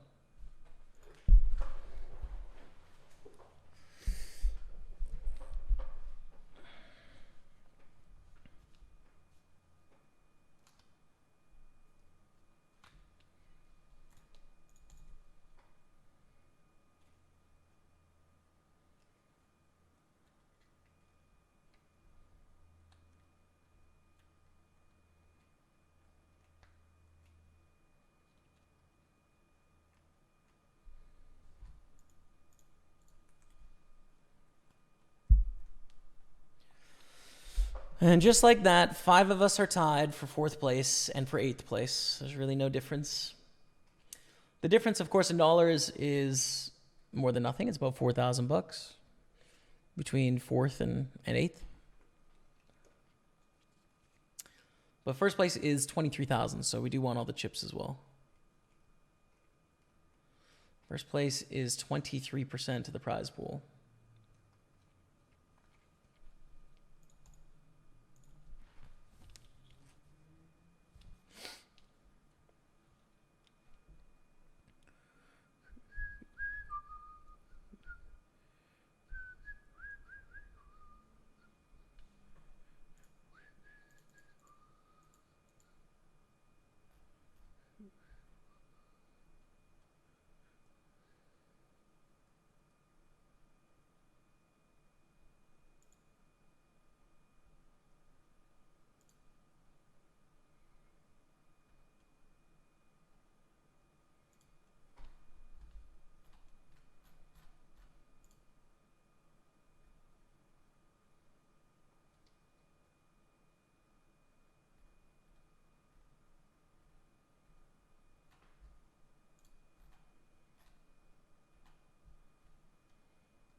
Once you raise flop, you need to bet turn.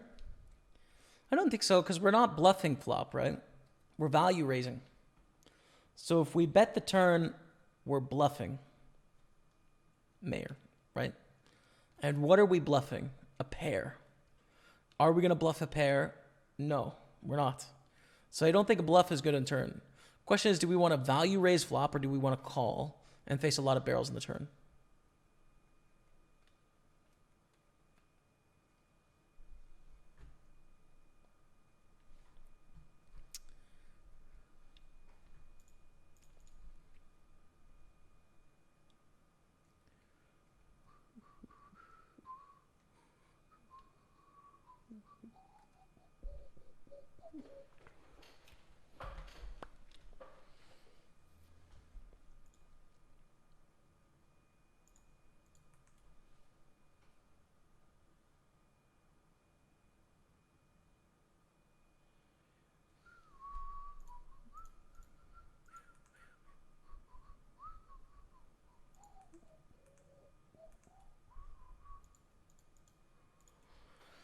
Well, the 9-7.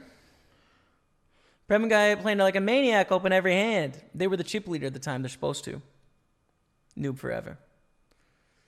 They're playing appropriately.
We're battling out here, chat. We are battling. Brevin bets against Yen.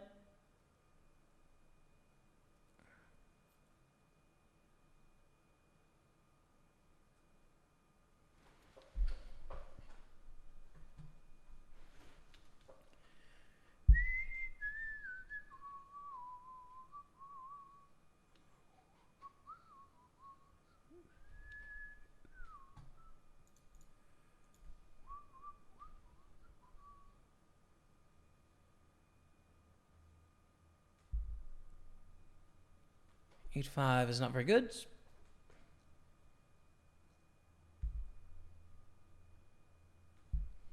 Not going to be a defend against a raise, but Yen is pretty short now.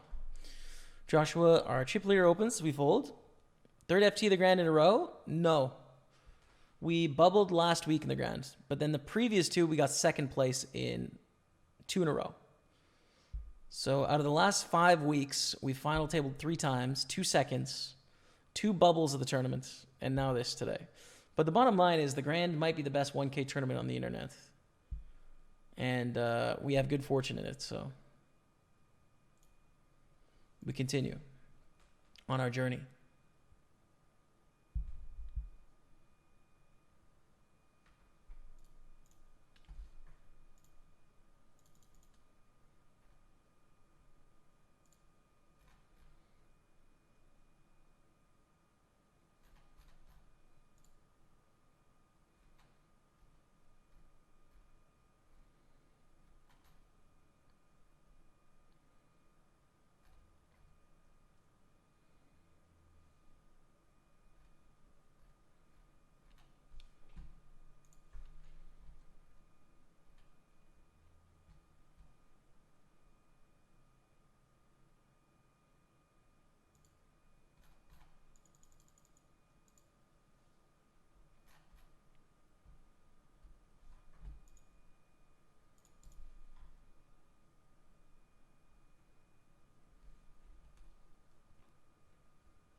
Nazim going for the raise. Simon Matson's all in. Can Nazim raise fold here?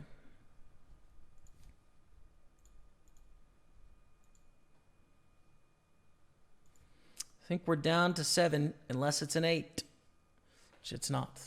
Down to 7.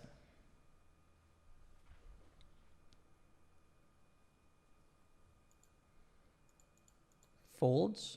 Not a rejam here. Yeah, it's just not a rejam. It's not going to be profitable. Flatting is definitely not an option on the stack depth.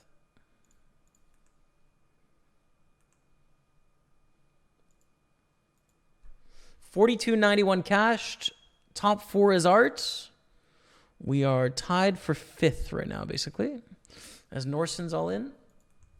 We just chop ace-5 against ace-8 on this other table, so that's very lucky. Norson takes it down.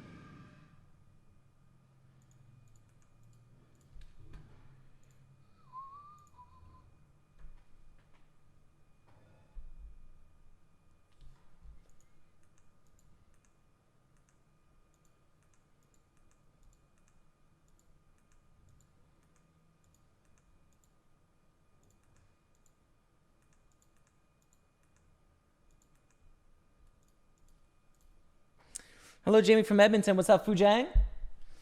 Any chance the Staple Bros are going to come together for more poker vlog content? Pretty unlikely, dude. I'm engaged. Matt's got a long-term girlfriend as well. It's like... The thing is, it doesn't work very well with partners, you know? Like, as bros, we could just live together forever. But when you bring in additional partners, it doesn't work very well, you know? So pretty unlikely, but you never know. It's possible. Could roll the vlog out again in the future.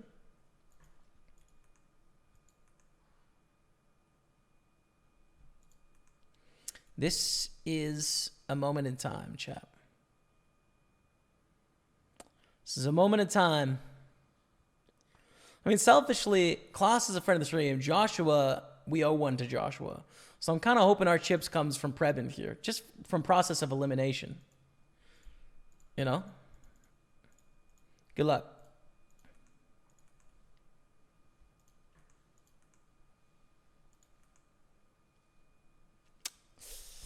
The raise folds.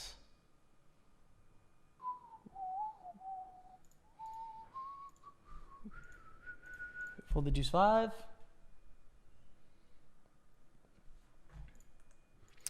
Not going to make the cut here. We do have one other table on the go on the side. 300 to 7,000.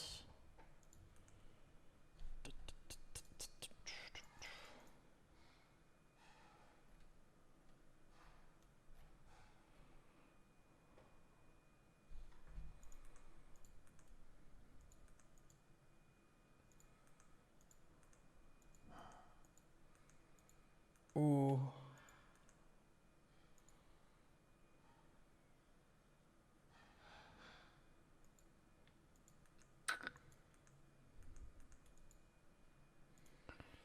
Another, I don't know if I should rejam here, basically, you know? Like, we know they're opening pretty wide, but then,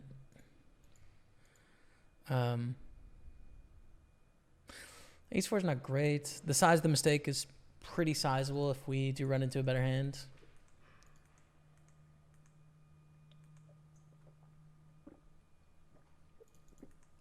Klaus calls, okay, nice.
Wow, they both have full houses. That's sick. That's sick. All right. Okay.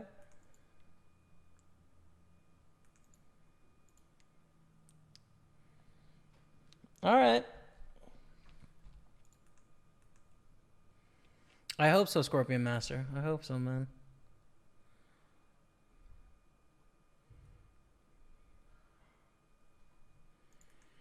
Raise jam from Klaus.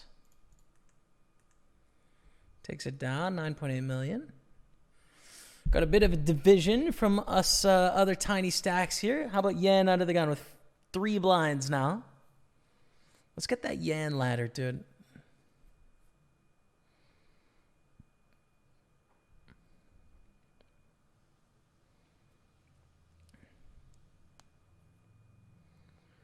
Joshua with the 4.5x. I'm kind of surprised by the sizing approach here.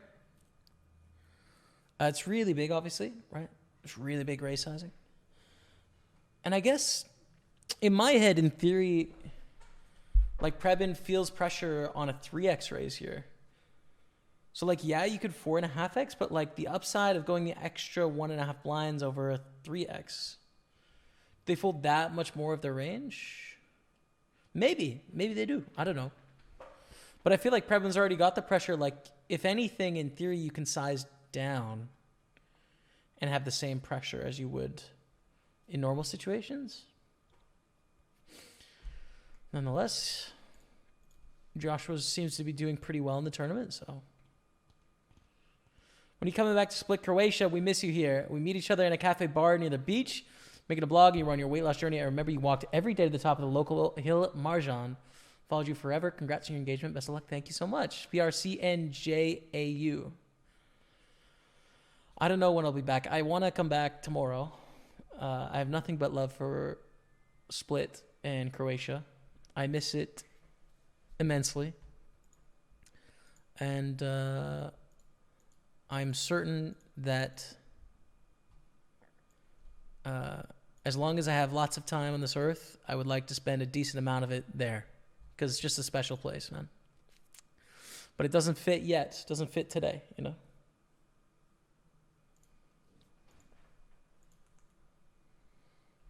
I'm in Canada, sequel.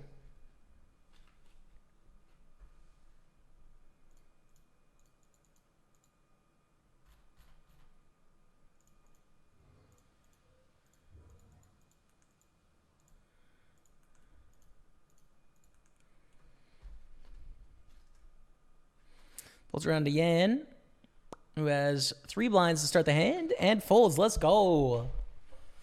Let's go, man. 7.2 million. Loving that. I think that cash was for about $100. I don't remember exactly over there, but tens, another great hand, and all in jam. Wow. I don't think this pay jump is that big of a deal. Like if we double up here, we go tied third. So it's an $800 pay jump. I still think it's a call though with tens. And like, yeah, we kind of got to flip here, but tens is great. And they're going to have like eights. So, and like, yeah, ace king, but I think we have to call. Tens are pretty good. Okay. Okay. Come on, let's go. Let's go, chat. 15.3 million, baby. Let's go. Let's go.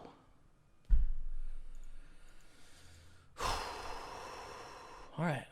4th place. With a lot of division now between the other stacks. You know, we've got a lot more than Yan and Norsen. Come on. Jamie, hope you had an amazing Canada Day weekend. Good luck the rest of the way. Take it. Thanks, man. I'm going to try my best. Thank you very much.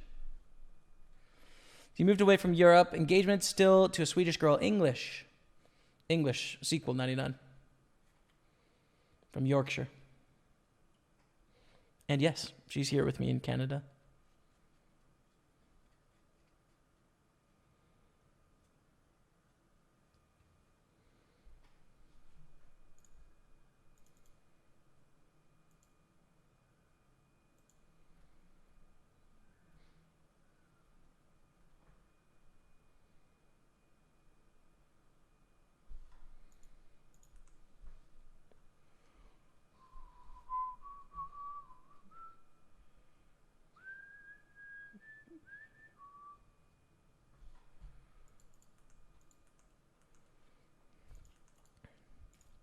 The king 6.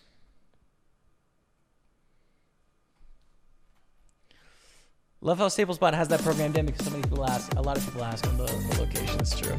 Some hype coming in. 4-bet bluff. Dropping the 16-month resub. Gets the love of the chat. Stapamos. Let's get him. Good luck at the final table. Stap Lion. Let's go. Let's go, my friend. Come on. Let's get it done today. 15 million. This is totally doable, man. Totally doable.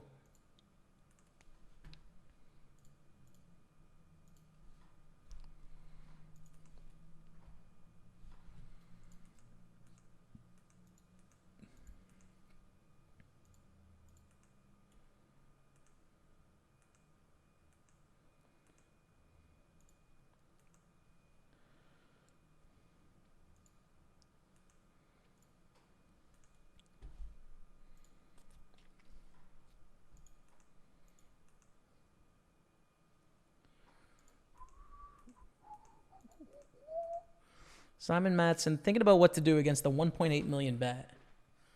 Half pot bet, which is a pretty big bet size on this board texture. Does put in the raise to 4.6.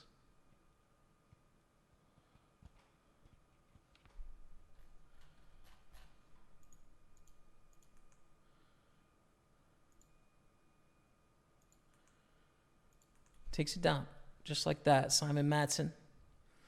21 million, takes over 2nd place. Joshua now in 3rd. For the 10-8, it's a pretty looking hand. Reshove stack. One of the best online poker tournament players in the world here is going to sufficiently punish us. We also have a stack that has a blind. We'd like to get the ladder from before we bust to Simon Matson. So yeah.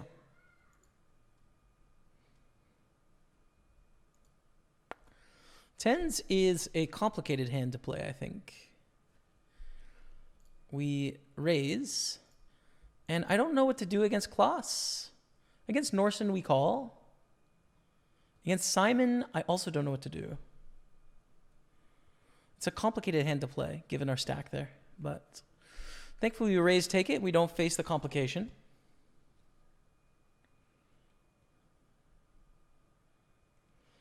Donut, I don't have a way of ranking the longest followers, but if you click your name, you can see how long you've been following. So yeah, you can see. So you've been following since November 24th, 2014. So you've been following since about a month after I started streaming. 29 days after I first started streaming was when you followed. So one of the oldest for sure, Donut.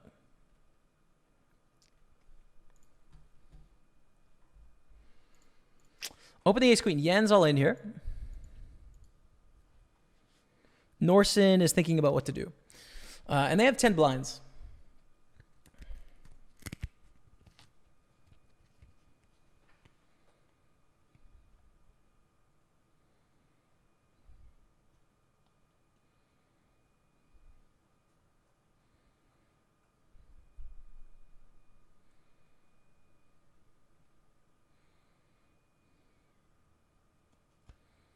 What does this range look like? And the thing is, they're risking it with this bounty in play. Ace queen's pretty good, though, man. Yeah, getting this price. I think we have to call here. I mean, I don't love it, but I think we have to call. Wow. I was worried about this hand not going all in. It's in there. All right, so we win a very important side pot for 11 million. We don't win this 1.8 million, but Norson is out of the tournaments. We're now in second place. We have 4,900 cashed.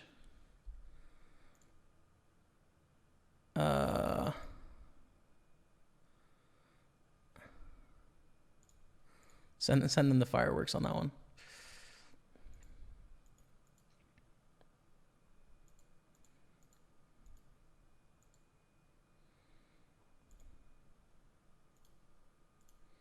Okay, 6 left. 6 left.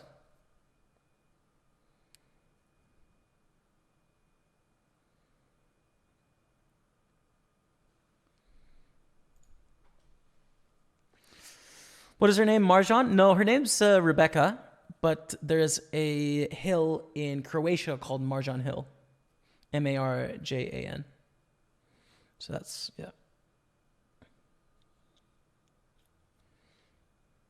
And I love them both.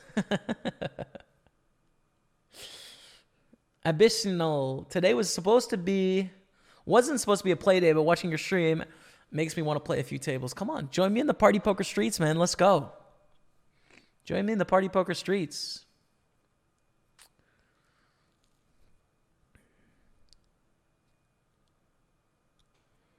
All right. So we're up money today. Top 4 is going to be Art. Top 4. We're looking likely to get top 4, but it's still possible we don't. I have 2 second places in the last 5 times we've played this tournament. Can we get it done today? I don't know. I have not tweeted this out yet, by the way. I should probably tweet it.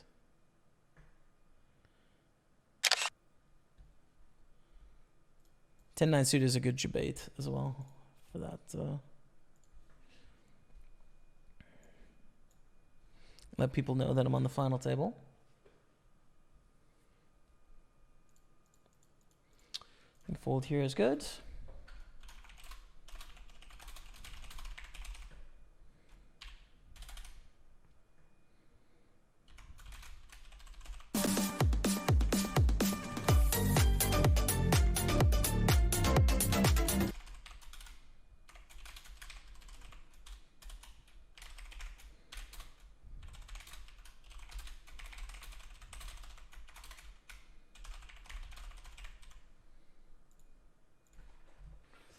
Yan gets the chip up. We got a sub-hype Sample Fish dropping the 17-month resub. Welcome back, Sample Fish.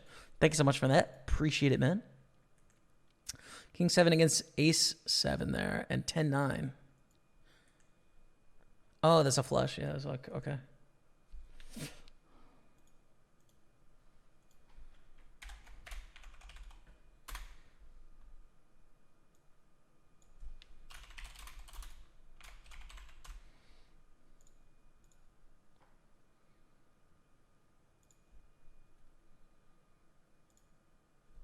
Nice. Thanks for bearing with me as I got that tweet out there.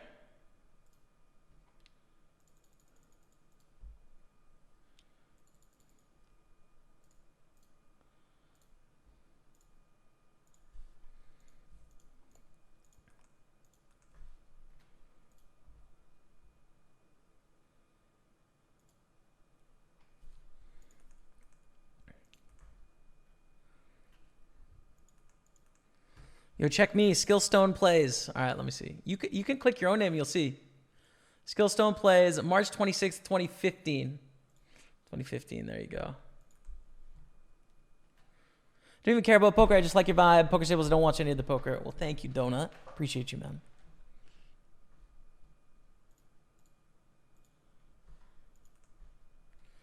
Random poker person says this is a fold for what it's worth. You might be right. You might be right. I thought it was a call, but you might be right.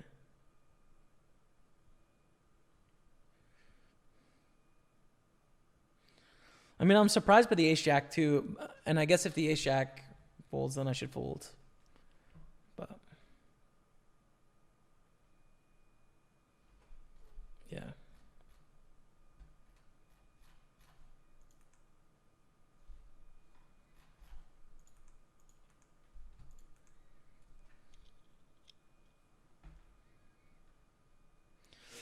The one big blind stack yen is back to 4.8 million, dude. Don't count out yen yet.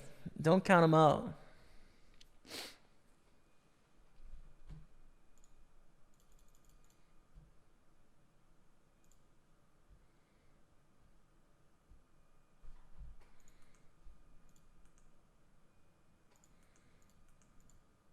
Raise.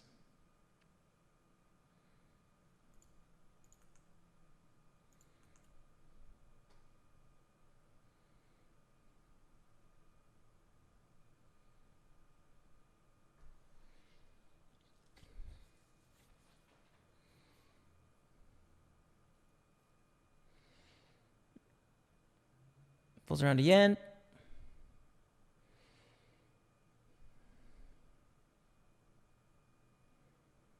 We keep raising yen's big blind, by the way. Like, all of our raises are under the gun, which is kind of weird. But seems to be how it's happening.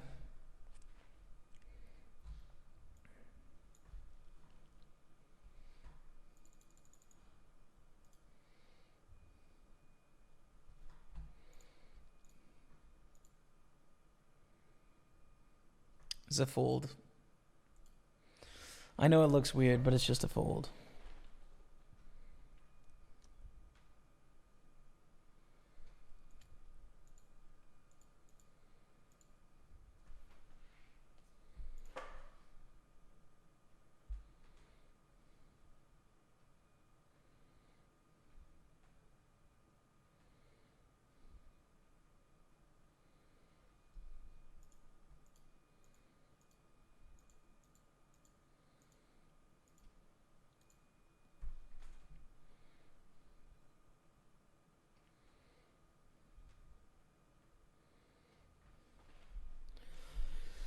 Let's go slam. We did triple. We've got a good spot, man. Got a good spot here. 20 million. We've got a real chance to take down this tournament.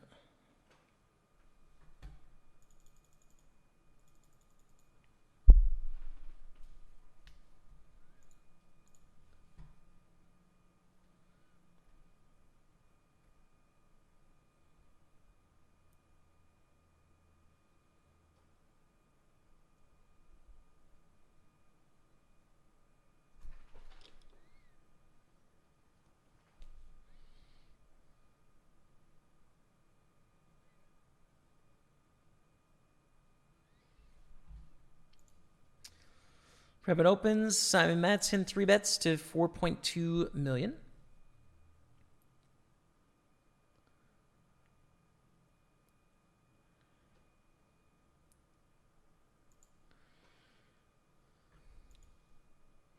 And a call. Interesting.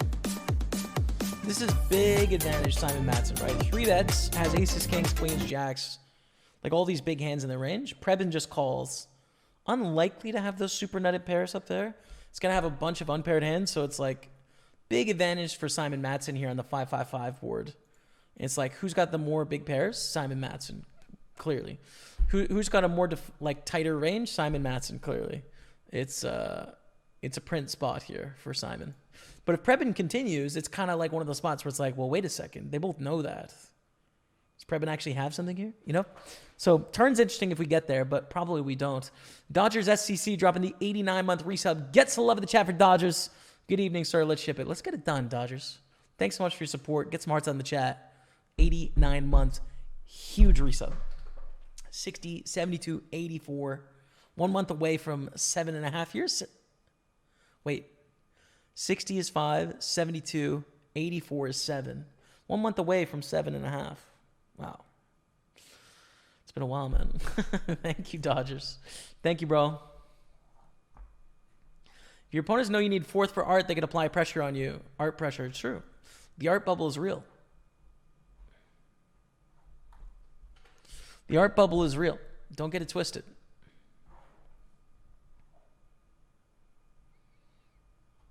Let's go check you, boy. Let's go, man.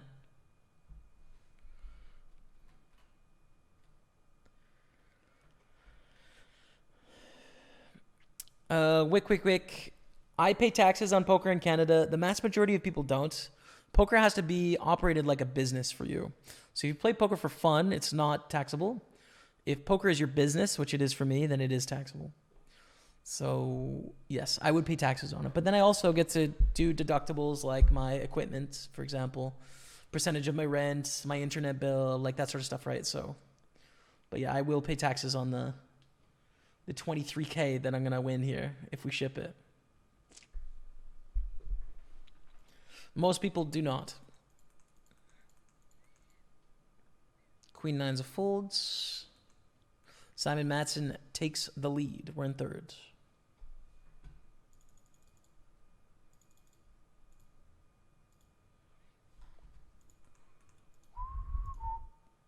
Yen, you're getting that smoke again, Yen. You're getting that smoke, brother.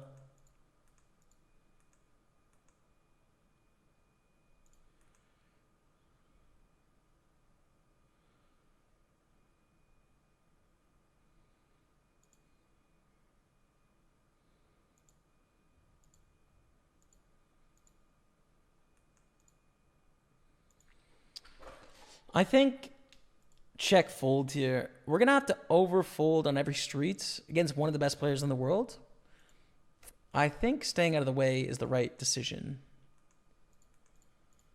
Check on the turn. This is a little different.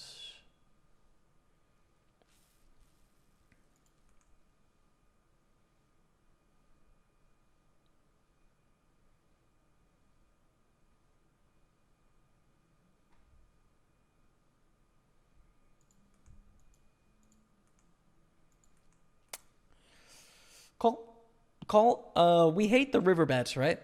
We are fine here on the turn, but it's just like we're going to face a river bet often, and it's going to be really difficult when we do. I think Simon has ace-jack in their range.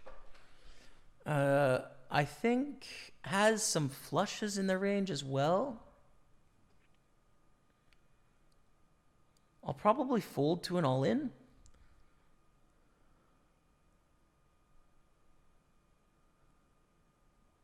Because the check is not great, right? When we check the flop, we're conceding often.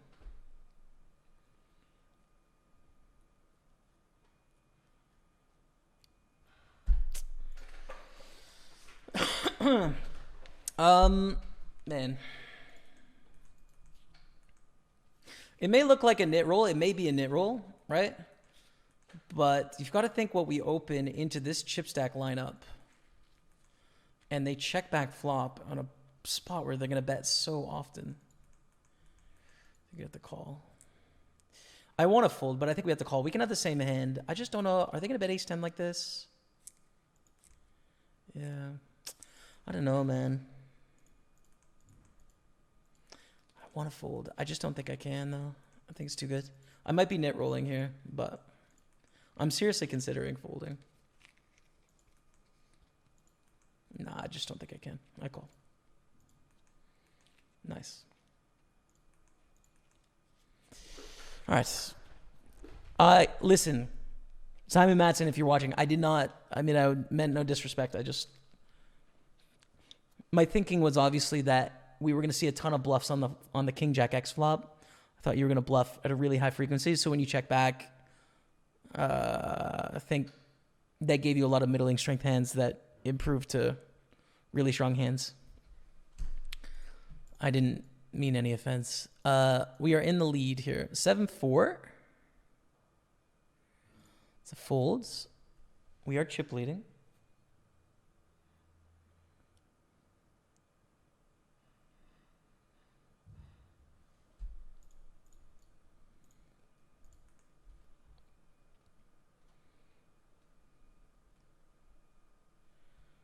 Let's go, Brent Bach. Let's go, Dodgers. How much art would you buy with the ship score, sir? Just one piece. Just one piece. But it would be a special one. I've never won the grand before, so it'd be pretty special if we could get it done, man. The art is a tax write-off. The art is bought through the business, so it is a business expense. For sure. It's purchased and displayed without having to first pay personal taxes on it.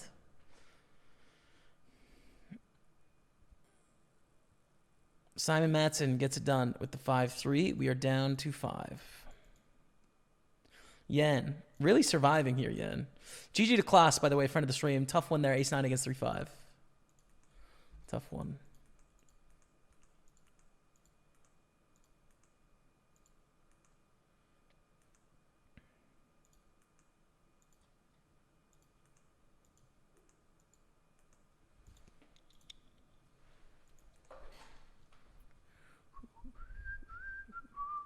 Don't you only have to pay taxes when you withdraw the funds?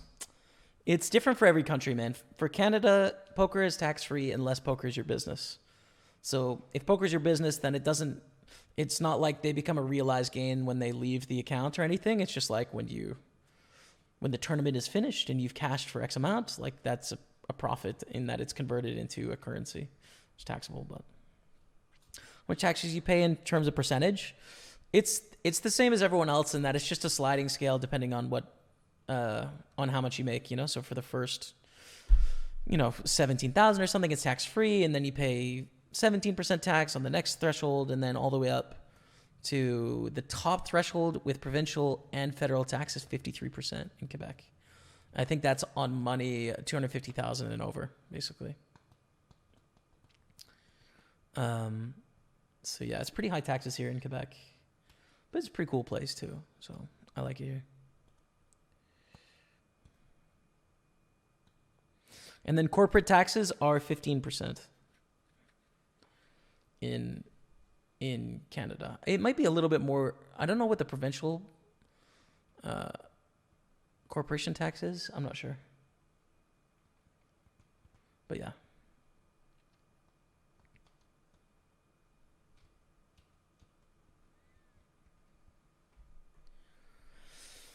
So Yan is all in for the side pot, and now it's Preben and Simon playing it on the side.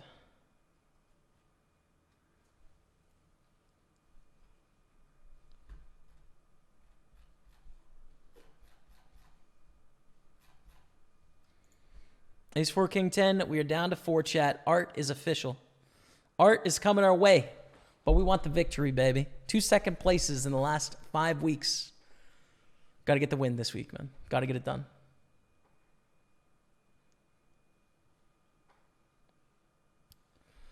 Are we frozen? The stream seems to be okay. Party Poker does not.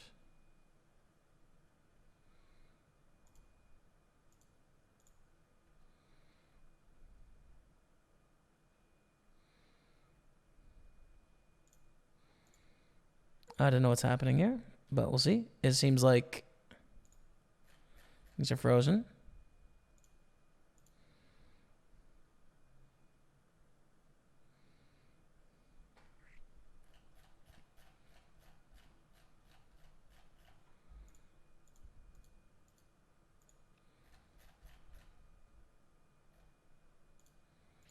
Okay, so it seems like everyone's on pause here, so that's good to know, but we'll send a message in a second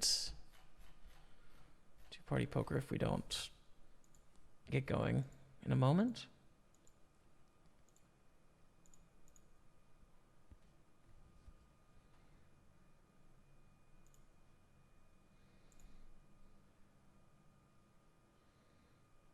All right, there we go. I don't know what happened there, but anyways.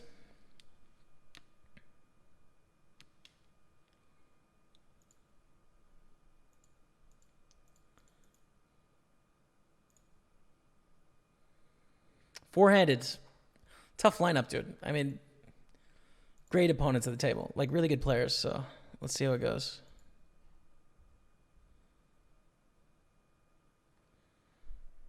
Very good opponents.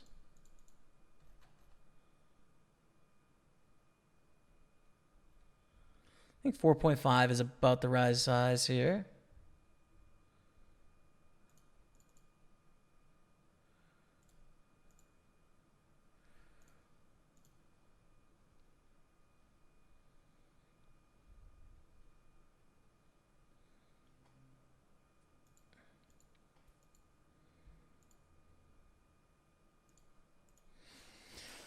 Can't do anything against that, unfortunately.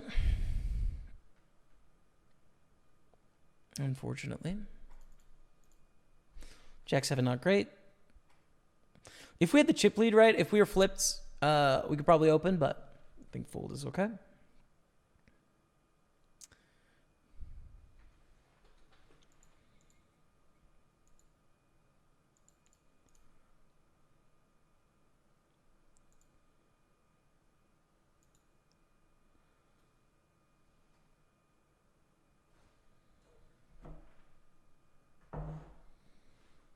King Jack suited.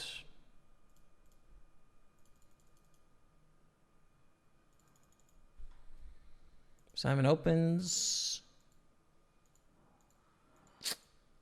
Makes a fold with the jam here from Joshua, or effective jam. It's not actually a jam, but close enough. We were obviously going to play against Simon.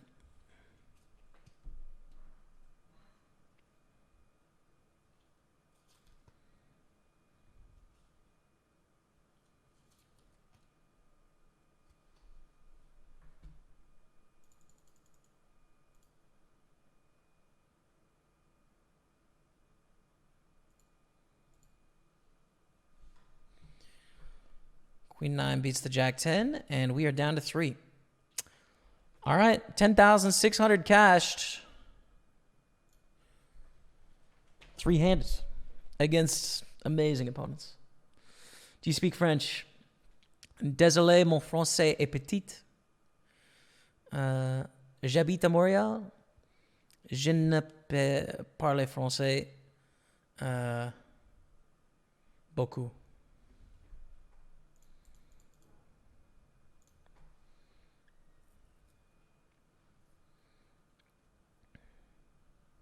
But j'étudie français.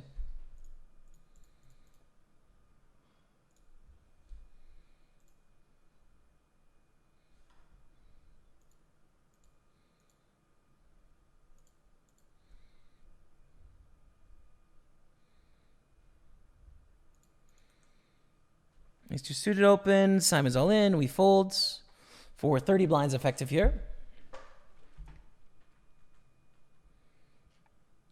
Dude, I'm just smiling because if we get second again, I don't know how to feel about it. I just don't know how to feel about it. If we get second place again, I just don't know. I just don't know. Don't know if that's good or not. Pretty good flop for ace-6.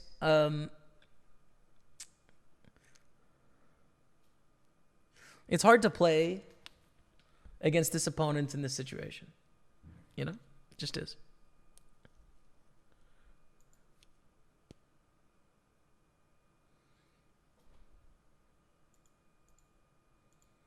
Wow.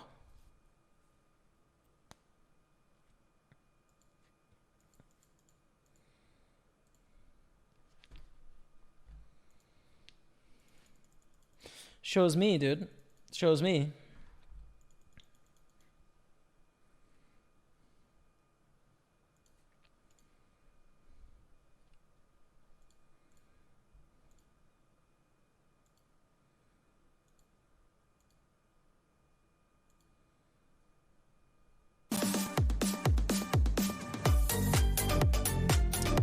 Butane dropping the 88-month resub. Thank you so much, man. I appreciate that.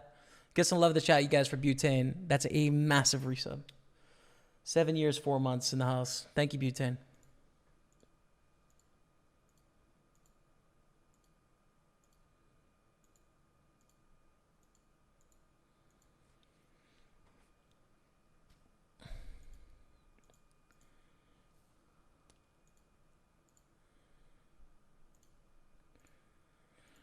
So I don't think folding is good. I'm just wondering if I want to 4-bet jam or call. I feel like call is probably a little bit better.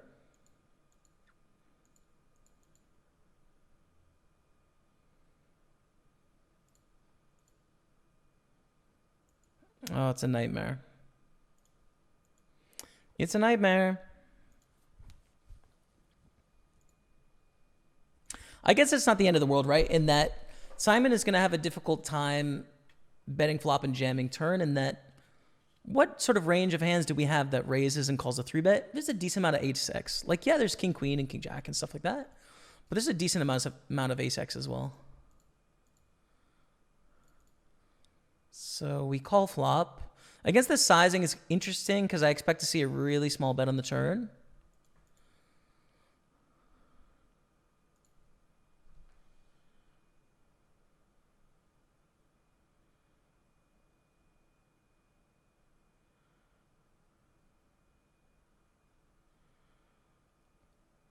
We're going to see small jam or small check, probably.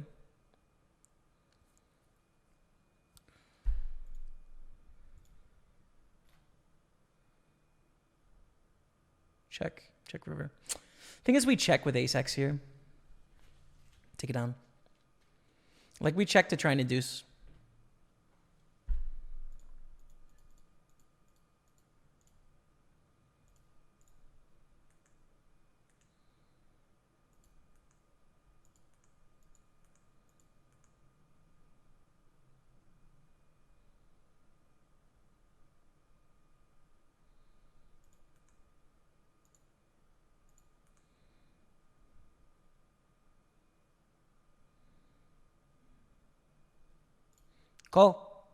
Call for the heads up. Call.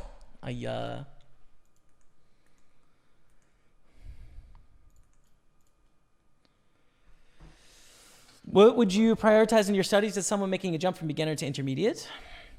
Well, I'll start off with a plug. Check out the links to Raise Your Edge below the stream, as well as !learn. If you type that in the chat, I made a course with Ben CB that sort of is on that same thing. Like, you understand poker, but you want to take your game to the next level. Like, I think it'll be a great course for you. So check out some of those resources. I think you'll like them. What beginner means is different to different people, right? I think probably honing it in, you know? Like, when I think back to where I was in that situation, it was like I didn't really know what I was doing in every situation. I wasn't doing the same thing every time, and I didn't know why. So I think probably continue down the same path.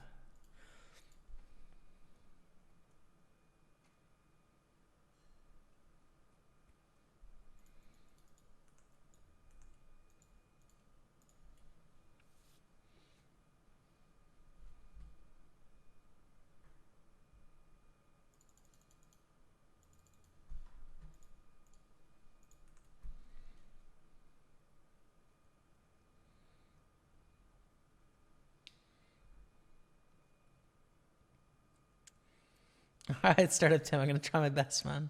I'm going to try and win this. Second against this field equals good. It sure does, man. It's a great field. Tough opponents. Tough opponents.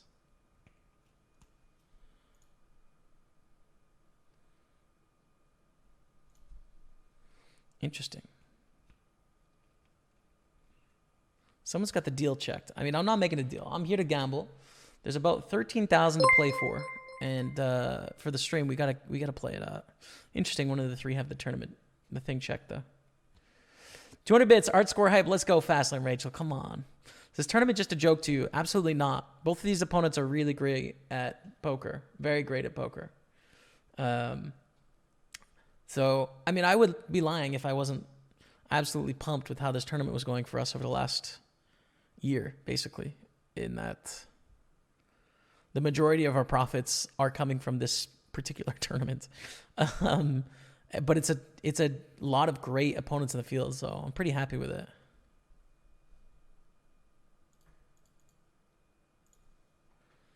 Second place is 15K. So it's a 5K jump and then an 8K jump. I would like the victory, obviously.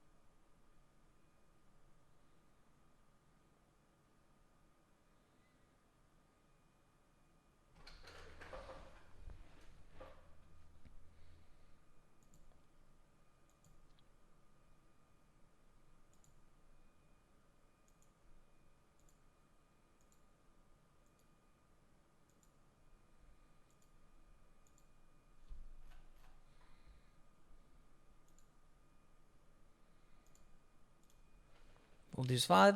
Pretty bad.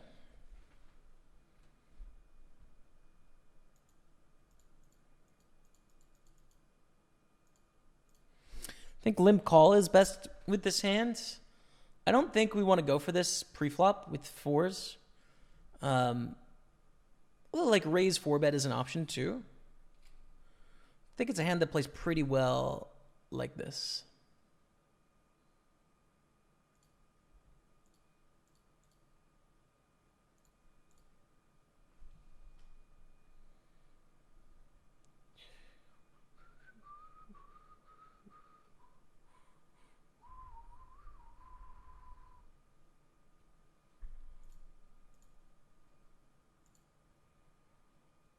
We check raise here and then check turn probably.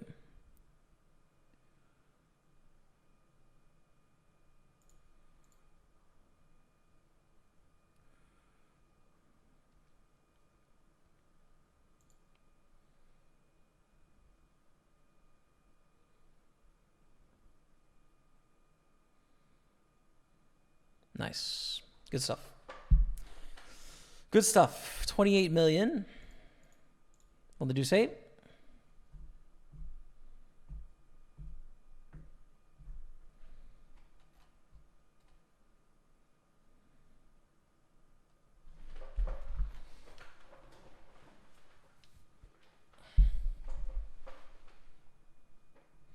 Three-handed against some legends.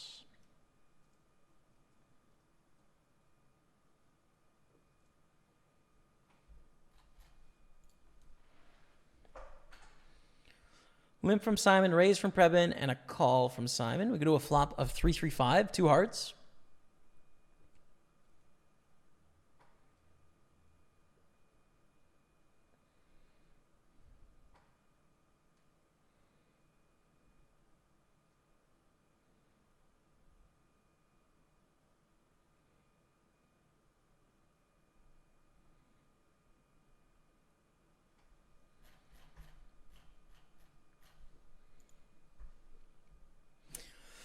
Yeah, like Bcar said, flex or fold. We don't have any heads-up displays on Party Poker, the global Party Poker. There's no HUDs here.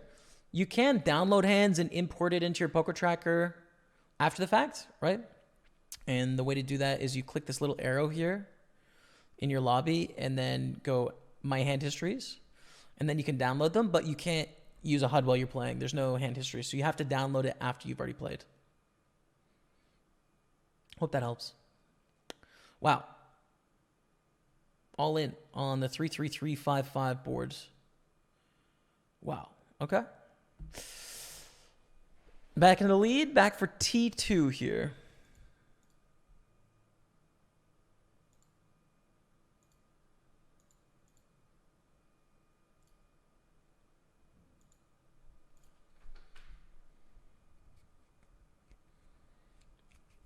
I think it depends which 1K online Scorpion Master. I think it depends which one you're talking about. It's very variable, you know? Like some of them are so tough that the best players are earning like 25%, and then some of them are not very tough at all.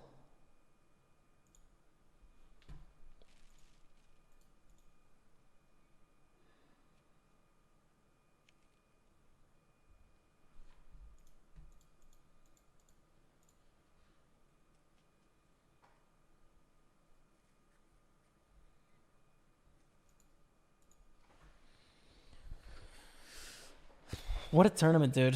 What a good tournament. This has been fun. Thanks, everyone, for tuning in. I really appreciate it. If you guys are new around here, make sure you hit the follow button. Love to have you come back and hang out again.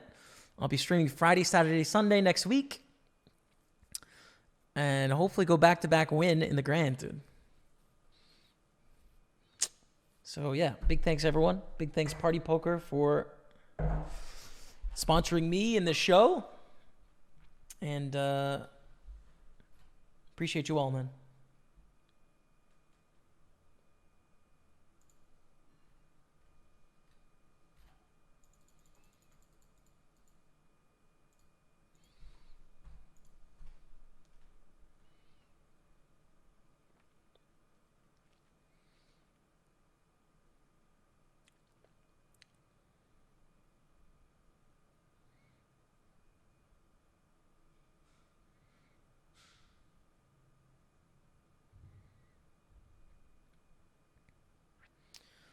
Brevin takes it down to the turn barrel. Man, it's just tough to find it in, you know? Tough to find it in against these two opponents. They're quite good.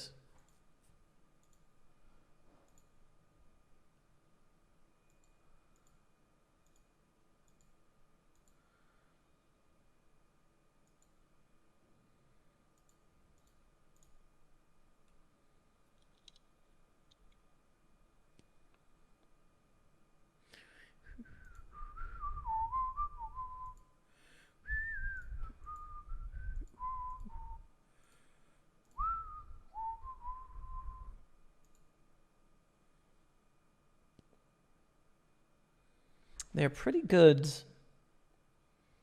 the old poker.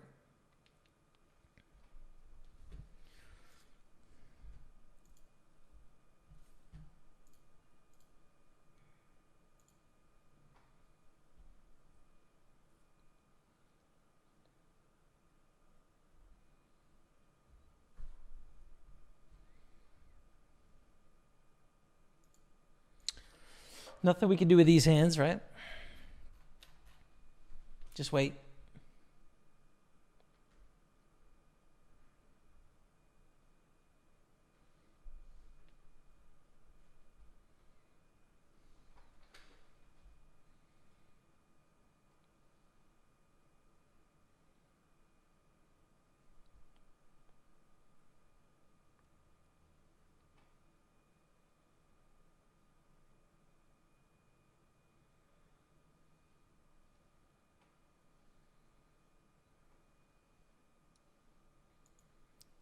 I was thinking about that sizing.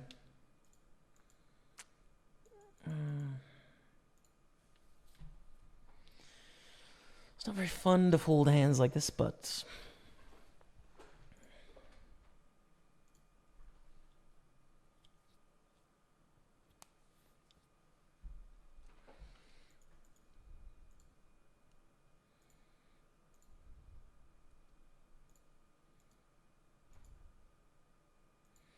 we're just gonna call Jack 8-6 on the flop.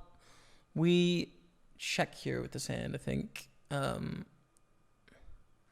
Board texture where we're gonna check probably typically like 40% of our hands, and under this situation, more than that. And we have a pretty good hand candidate to check. So what's going to happen is our checking range is going to be a little bit stronger than it would be in a normal situation, basically, which helps us in the spot.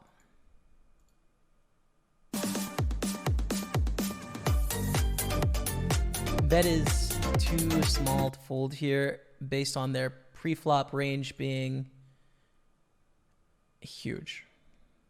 So we have to call. River is perfect. It's perfect. Poop 34, thanks for the 80-month resub, man. Poop and family, I appreciate that, man. Thank you. River is perfect.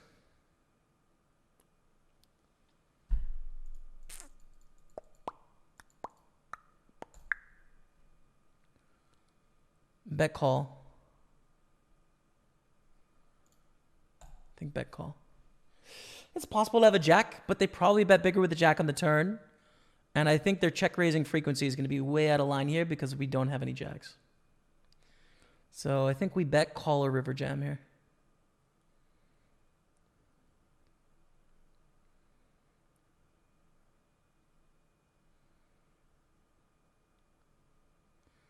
It's possible for them to have a jack or a full house or something, but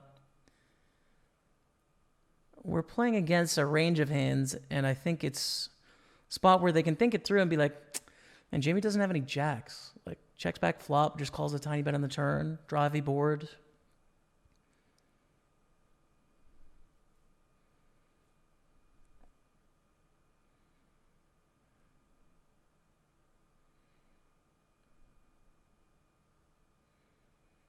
Okay, just call. Let's go. Let's go. Come on, chat.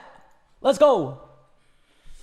We're all gathered around the iPad watching Jaime. Don't blow it. Okay, no pressure. Hey, now. Thanks for the 80 months, guys. Appreciate it. King Jack suited. Beautiful.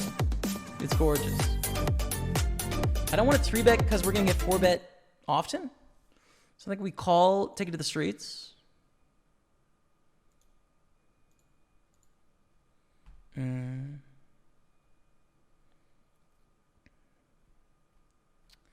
Beaston 16, drop it in 2-month resub. Thank you very much, Beaston.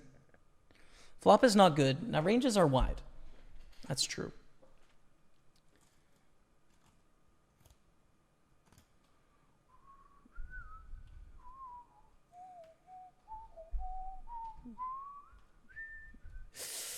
Yeah, so it's close, but I think it's a fold. Like, we really can't fold much of a range, but the thing is we've got ace highs. We've got 9x, 8x, 6x, 5, 7, 9x, diamonds, backdoor clubs. And then we go to queen jack, and then to king jack, and then to king queen, and then to, you know, king 4 and stuff like that. So we can't fold much of our range, but like it's a hard miss with the king jack suited there. It's a hard miss.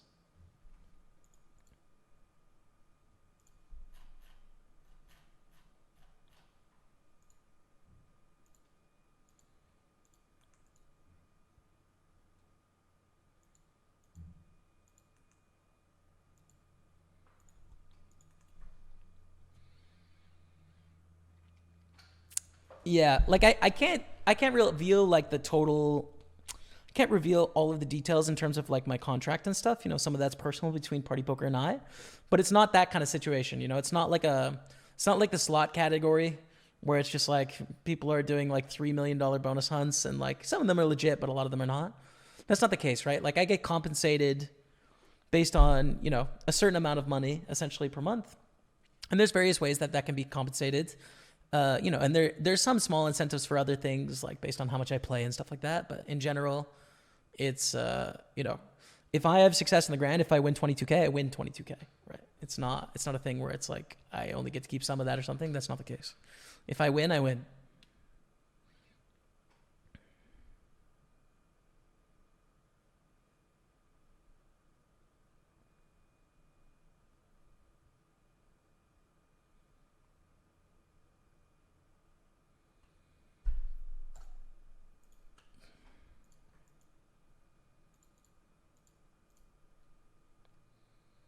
We lead.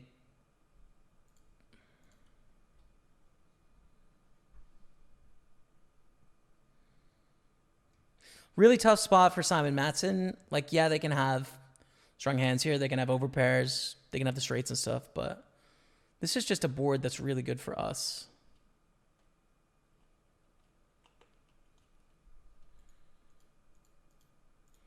And I think we're going to go for another bet here on the turn.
I think it's close on the river as to whether we bluff or not.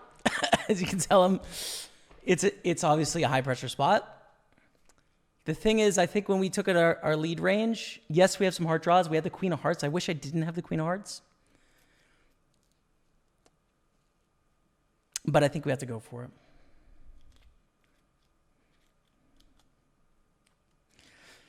The reasoning being Simon Matson has to overfold a little bit here. Come on, let's go. We're in the lead, baby. We're in the lead, chat. Let's go. Oh, that's such a pressure spot, man. It's such a pressure spot.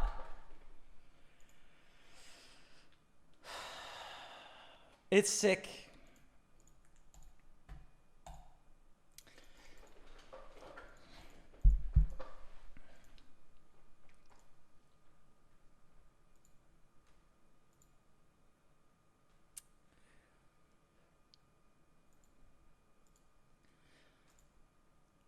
So when we bet the turn and get a call here, we are going to see Simon Matson have King X in the range, have nut flush draws in the range, have 9X and a pair in the range, right? Have pair and open ender plus in their range. So when they get to the river, a lot of those things are really going to struggle to call. Like even a king does not really want to stack off, you know? The problem for us is that if we think about what our leading range is, and Simon doesn't know what our leading range is, right? But like we have some 9X, we have some 10X, we have some 5X, we got some ace high, stuff, we got some queen high, so we got all this junk that can lead the flop. And now it gets narrowed down on the turn, right? Like we don't bet everything on the turn that we bet on the flop. And then on the river, it's like they've had 2 opportunities to fold already. They've got something. So we're trying to get a great player to fold something. And the question is, like, what are our best bluffs going to be? The thing that does not go well for us here is that with the 9 in our hand, we block hands like 9-8. We block hands like 9-7. Block hands like 9-6. The queen of hearts, we block the queen high flush draw, although that probably mostly folds on the turn, except for like queen 7 and king queen. So it's like, it's not great to have that. But then the question is, do we have enough bluffs on the river? So it's like not the best bluffing combo on the end. But then do we find enough bluffs to compensate with our value, which can be 8-7, 8-6, 7-6, 9-10, 9-5 suited, 5-4, king 8, king 7, king 6, all these lead. Like, we've got a lot of hands here that can be pretty decent. King 3 probably doesn't play like that. So, it's just close, man, on the river. We don't have the best combo to bluff, but our opponent has to fold a lot. So we do it, and it works, man. I mean, I don't know. Pretty sick. I mean, I was so close to doing both. I was so close to checking. Really so close. And I didn't like how much time we took because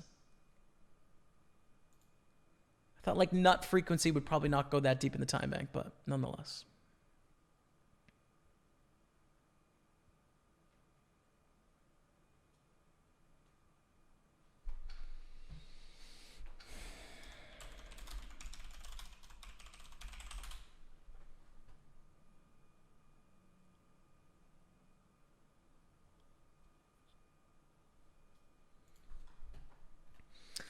Simon is European, right? No, C. Darwin. Simon Matson is C. Darwin. That's cool. And then they pay 53% tax. Time to set up your company in Malta once more and take out via there and back to Canada, less tax at the end. Yeah, I could. Like, there's definitely some other countries that would be more tax efficient, but you know, to be honest, at the end of the day, I don't mind taxation so much. I think it's a good idea for me being very fortunate to pay taxes, to be honest. So like, I'm tax efficient within the rules of my country, and I could move to another country, but I've kind of just decided like I'm not going to set up a domicile in another country to be more tax efficient. Even though it would save myself some money, it seems like reasonable to play within the rules, be as efficient as I can within the rules, but like not move money offshore to further save tax, you know? Like, this is kind of the line in the sand of like, okay, I'll incorporate and like pay myself over years. But, you know, as of now, I'm Canadian, and I think it's a good idea to pay taxation to other Canadians that aren't as fortunate with their jobs or are in needing of more assistance or whatever, you know? But it's a gray area, right? You know, it's just like teach their own on that. And where's the line? Well, it depends.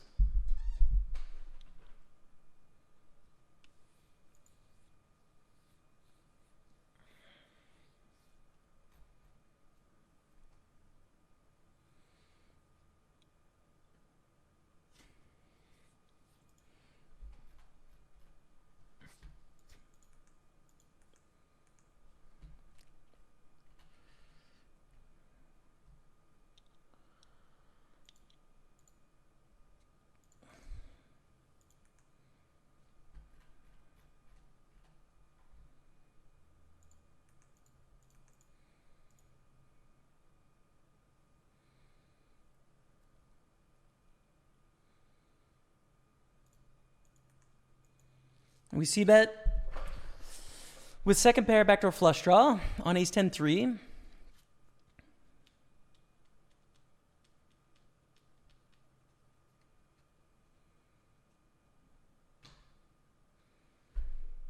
Turns pretty bad. I mean, if they float with king, queen, king, jack, queen, jack, they've just improved to a better hand than us. I also think that ace X is going to call 3-bets quite often. So this is a really bad turn. I think we're going to lose this pot most of the time. We have to hope for a check and improve. But a 6 million, I think we have to fold. I think we have to fold, unfortunately. Just really, really bad turn on the jack. If it turns a deuce, like, it's a different situation, but it's a really bad turn.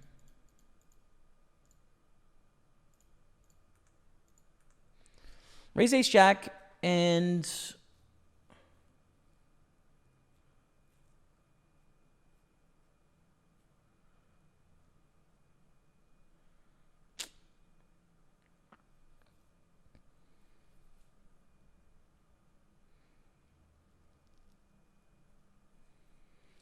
I think 4 bets. Ace jack suited, probably not, but I think ace jack offsuit, 3-handed here is pretty good.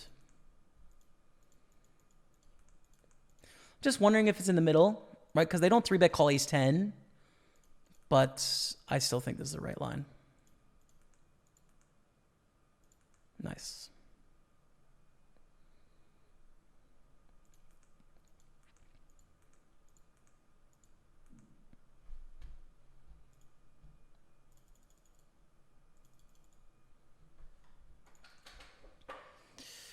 Oh, sheesh.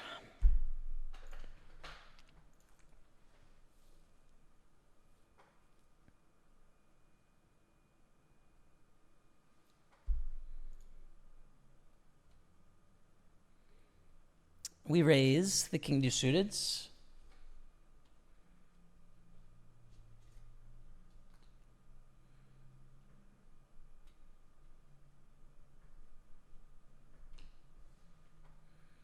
Fold.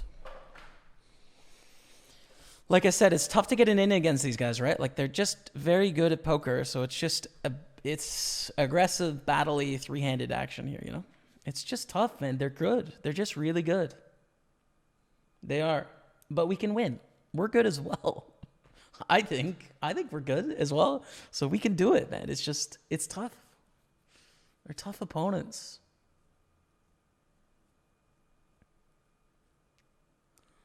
Send one kiss for your fans of Brazil. Vamos to the Brazilians.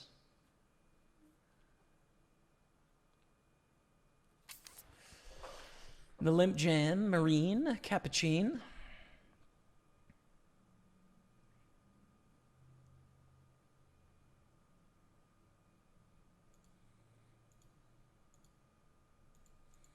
I think 3-bet is the right line of this hand.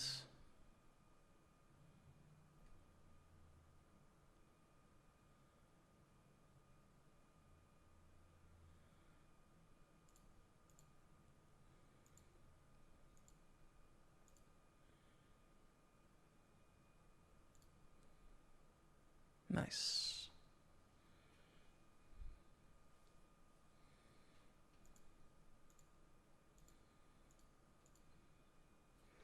This is the dream, dude. We flat this open, and Simon squeezes. This is the dream spot, man. We just got to win against this all in.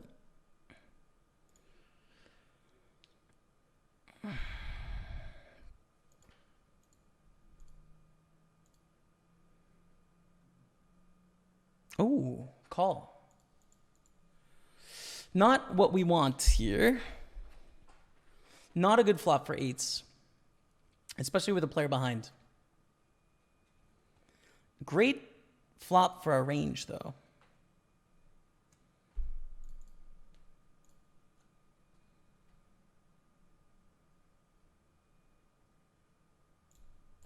I guess I'm going to bet. I'm just trying to decide if I want to bluff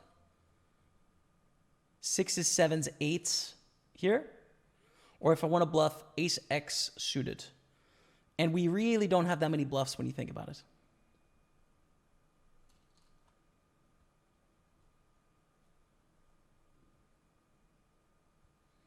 Well, we have a set. Sets are pretty good.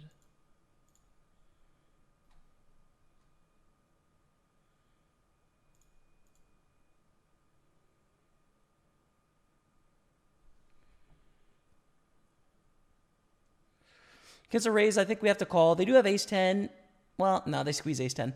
They have 10-9 in the range. They don't have ace-10, I don't think. I think they're all in pre with ace-10, probably. Probably. I mean, you could justify a call, but probably shove ace-10 pre. Okay.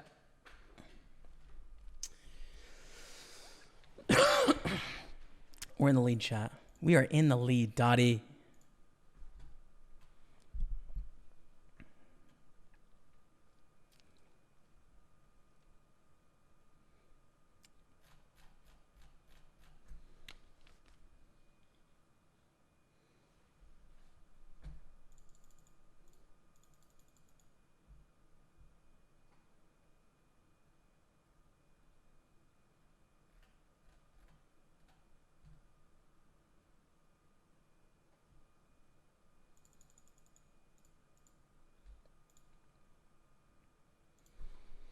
This is intense, man. What an intense match this has been, dude.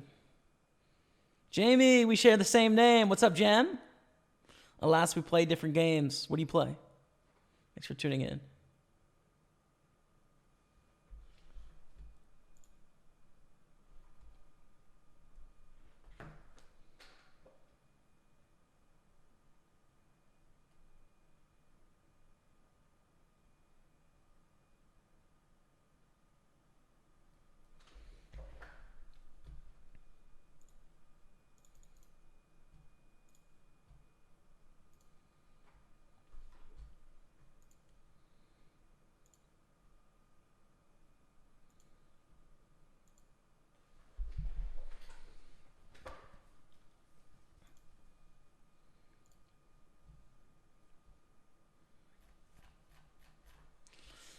Gate of Only Plus, what's up? How are you? We got the shove here.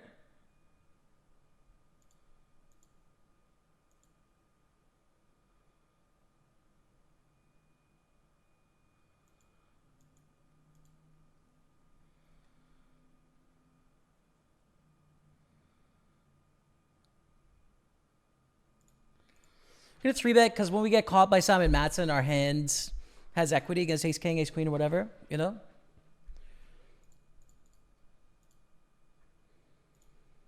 And now as the chip leader, we get to add some pressure here. Simon gets to shove on us a lot, but we get to open a little wider because we have more fold equity against Prebin.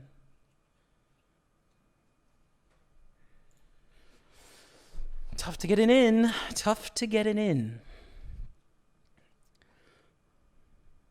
Basically, the chips should go towards Simon and me, and Prebin should lose some until they get equal.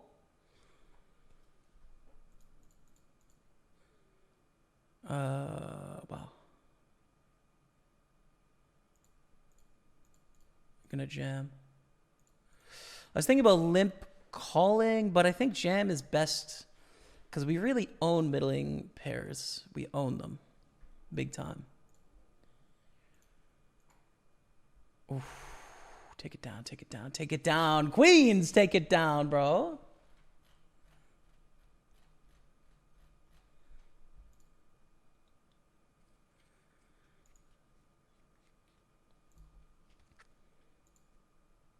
Raise.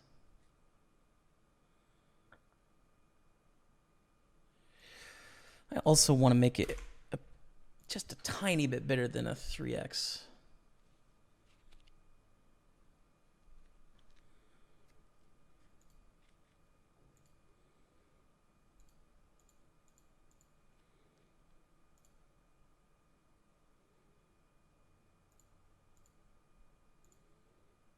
Size down a little bit. We just give them a better price on rejamming if we make it 3x, you know?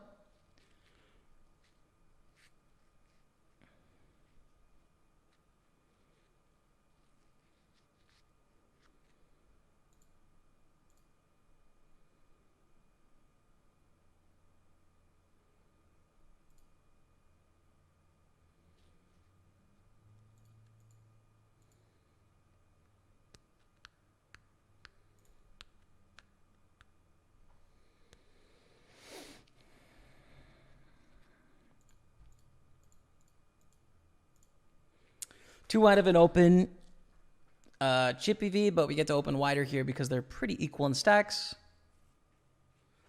So we do get to put pressure on our opponents here.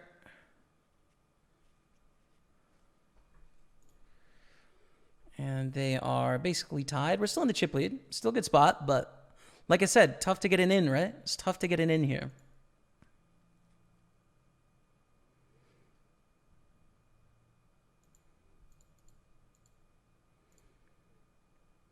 I'm going to take the same line. Against a jam, we cannot call off here.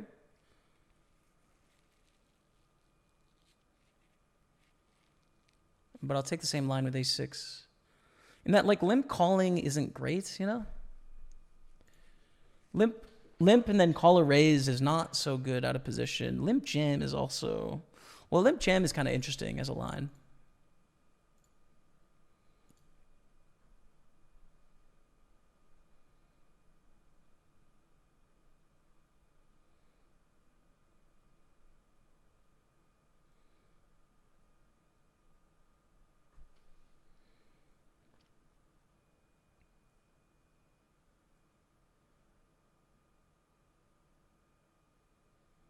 Fold.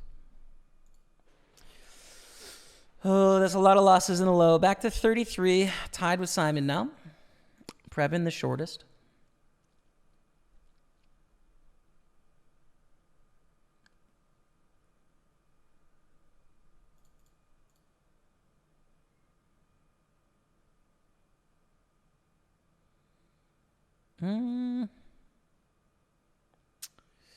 Some check, some raise here. It's a nice spot for Prebin to leverage their stack and limp jam. So I think we should probably raise slightly less than we typically would in this spot because the stack setup. 6-9 still is going to raise sometimes. 6-9 offsuit.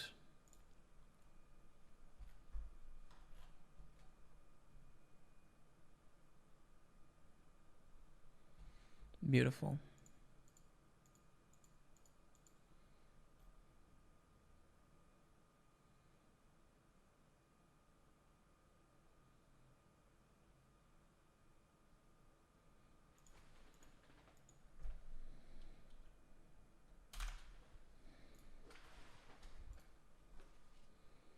Take it, take it, take it. Nice.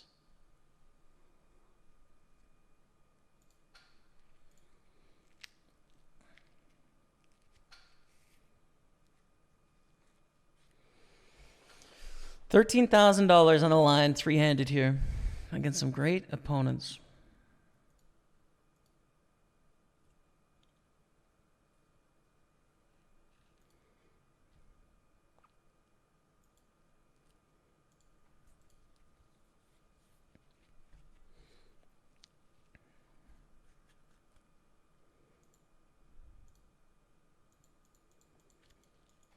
I think limp fold is okay with this one. It's a hand we want to play, and we do cover, Simon. But chip stacks are pretty equal, and so we'll just limp fold, and that's fine. Jamie Boss in this three-handed, it was going well. I mean, we have lost some now, but we are chip leading, which is great. You know, it's good. We were 8 of 8, and we are chip leading against some great opponents. But the chips swing, you know? They swing. Like I said, I'll say it again. They're great opponents, right? It's tough to get an edge. It's tough to get an in to where you really get them to do something too much or too little and gain, you know?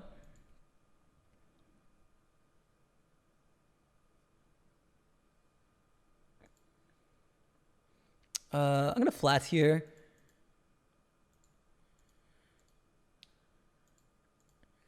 Yeah, I think I'm going to flat.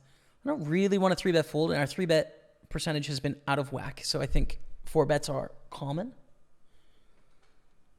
The only other time we flatted in the small blind, we had 8s, and they knew that. They've seen that by now, probably, so call and fold. The 8-8 jam, by the way, you guys were saying that's a pure jam. It's a little bit different under chip stack pressure as we dodge the 10s, and I think we're heads up against Simon Matson here. GG to Prebin. Where's the good game? Well played. Good luck. We are heads up, chats. 4 weeks ago, bubble. 3 weeks ago, second. 2 times ago, second. Last week, bubble. This week, playing against one of the best online tournament players in the world. For sure. For sure. Undisputed. But it's just cards. And we can beat them. Let's try. Good luck.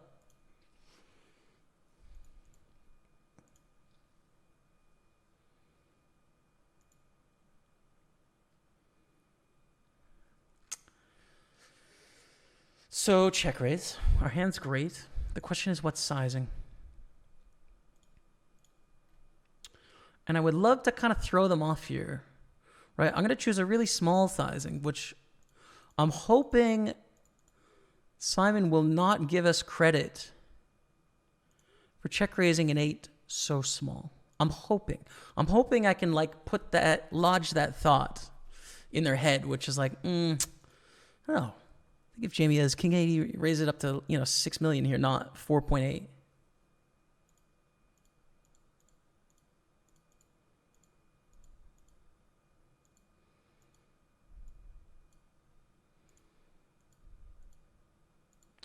Question is, do we bet again or check now?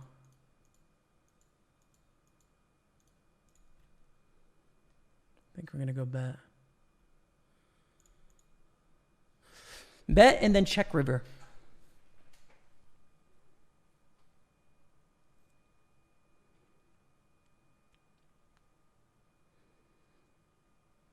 Unless river's a queen or an 8. Or a king. Ooh. Very bad river. 10-9 gets there.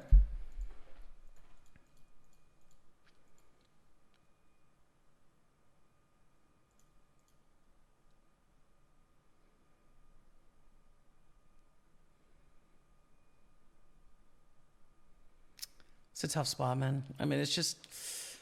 We're value betting flop and turn is close as to whether we can value bet or not. River's pretty bad in that some of the hands they could conceivably call in the turn have just improved. We beat diamond draws. We had the queen of diamonds.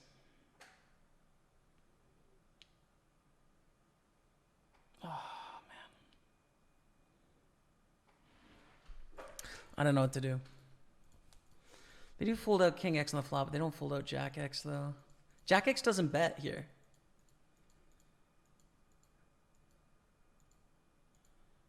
Oh, it's really close. I don't know. I don't know what to do.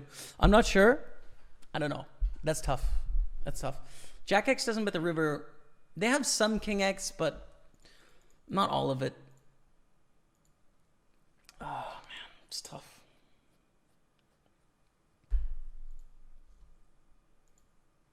Okay. We battle on, chat. We battle on.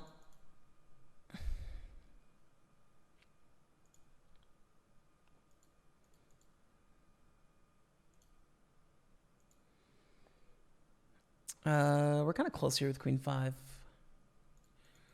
I will fold. Like, we're not going to fold Queen 10, you know?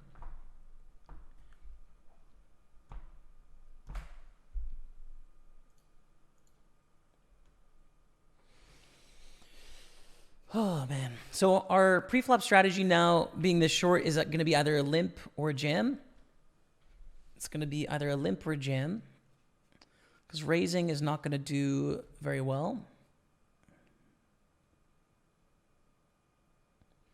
And Queen 8 is really sick.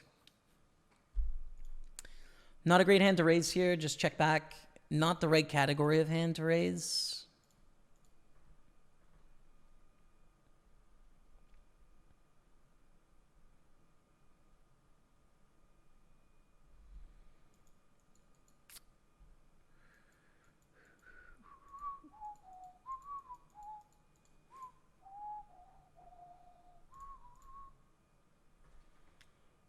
It's kind of close here, I think, with Queen 7. It's blind versus blind, right? Like, we have a ton of hands. I check in the big blind. I've got a ton of hands to potentially bluff. Feel like the queen is a decent one. And then also when we check back, we have a lot of this board texture, right? Like, we raise bluff a lot of the low stuff, but we check a lot of the middle stuff. They raise, we fold.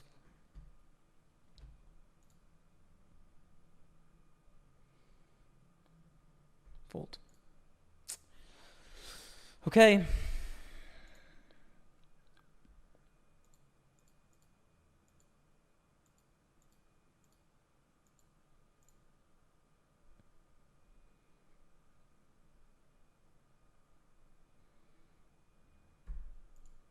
All in. Enough equity, 8 blinds deep, and we don't want to limp call this one. Okay. This is a way back a little bit. Let's get back to 21 million. Good turn. Let's go. 21.5. Okay, okay. Nice.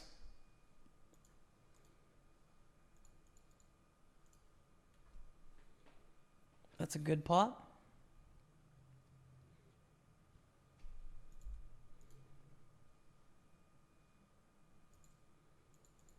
Check.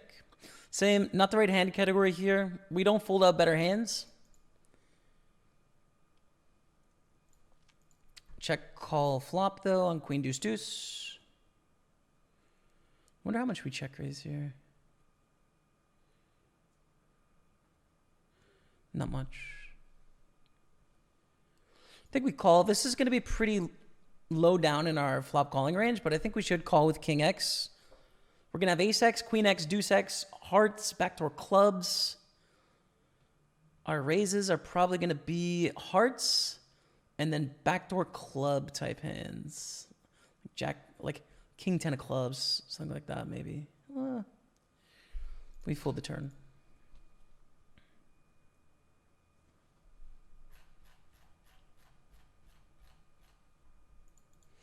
Top pair jam. No, we're not jamming. We're not jamming, poop. We don't just jam flop. We check raise small.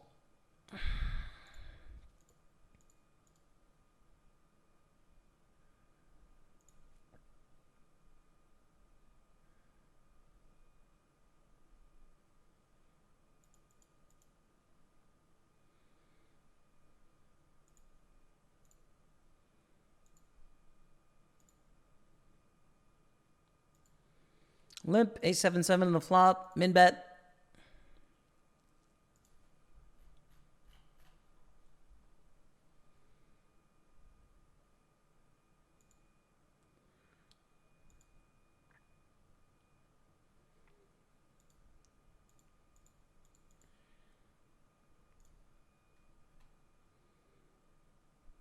Bet again.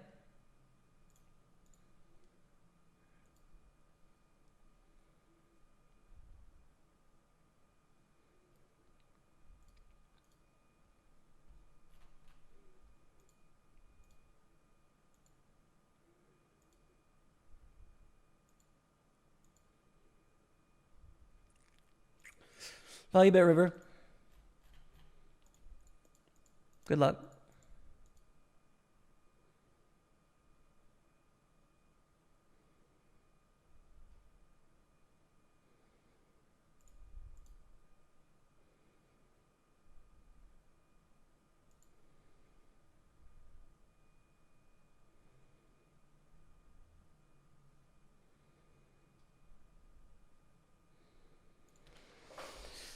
All right.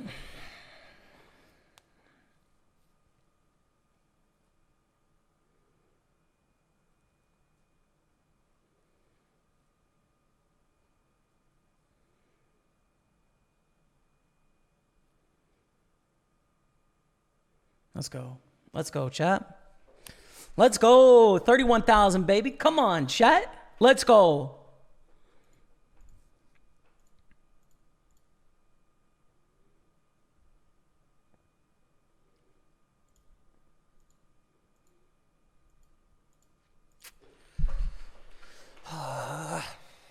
Flop sucks.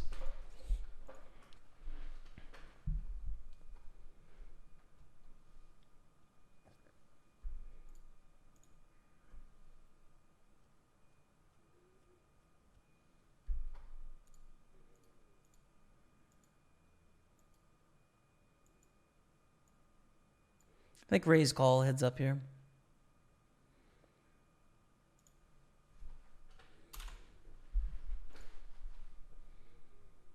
Raise call a jam.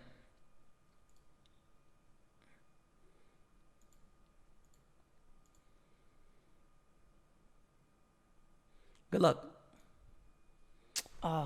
Hit it. Hit it again. Hold it!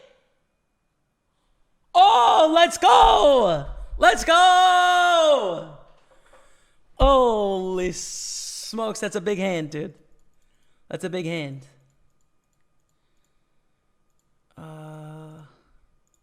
Limp. Still think I limp or jam here. And 23 blinds, I don't think we jam. Value bet flop.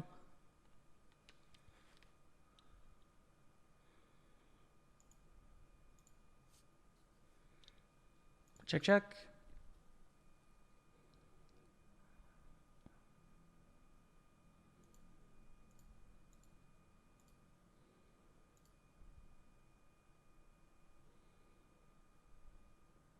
It's a pretty bad run out. Like, what do we beat here, you know? King high. But if they bet, you know, king high shows down often. But if we think they're bluffing that hand, maybe we can do something. Holy smokes. This could be it, bro. This could be it.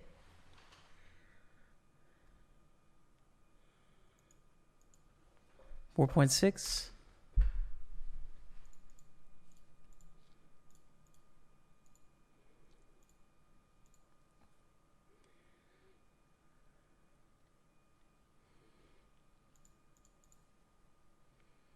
Limp call a raise against a jam for 20. It's pretty painful, dude.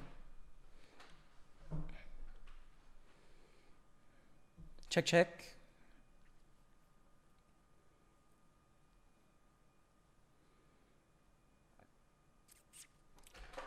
Is this a thing here, man?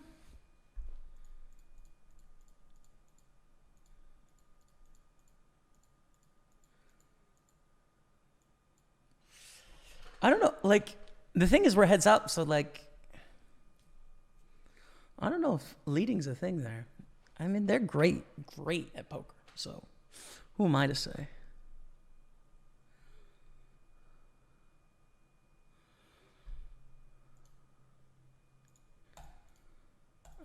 I think we jam the ace-6 off here.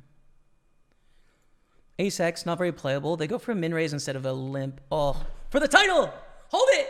No! Yes! Hold! Let's go! Come on, chat! Come on! Oh. Dude. The winner of the grand. Come on, baby. Against one of the best. GG to C. Darwin, man. I mean, legendary player. Legendary player. Very, very good at poker. I said earlier in the tournament, like, I think some people are better at poker than me at this table. I think some are worse. That was definitely one of the players that I thought is much better than me. I mean, super tough. We sucked out once against them. I mean, what a fortunate tournament. You guys saw it, dude. You guys saw it today.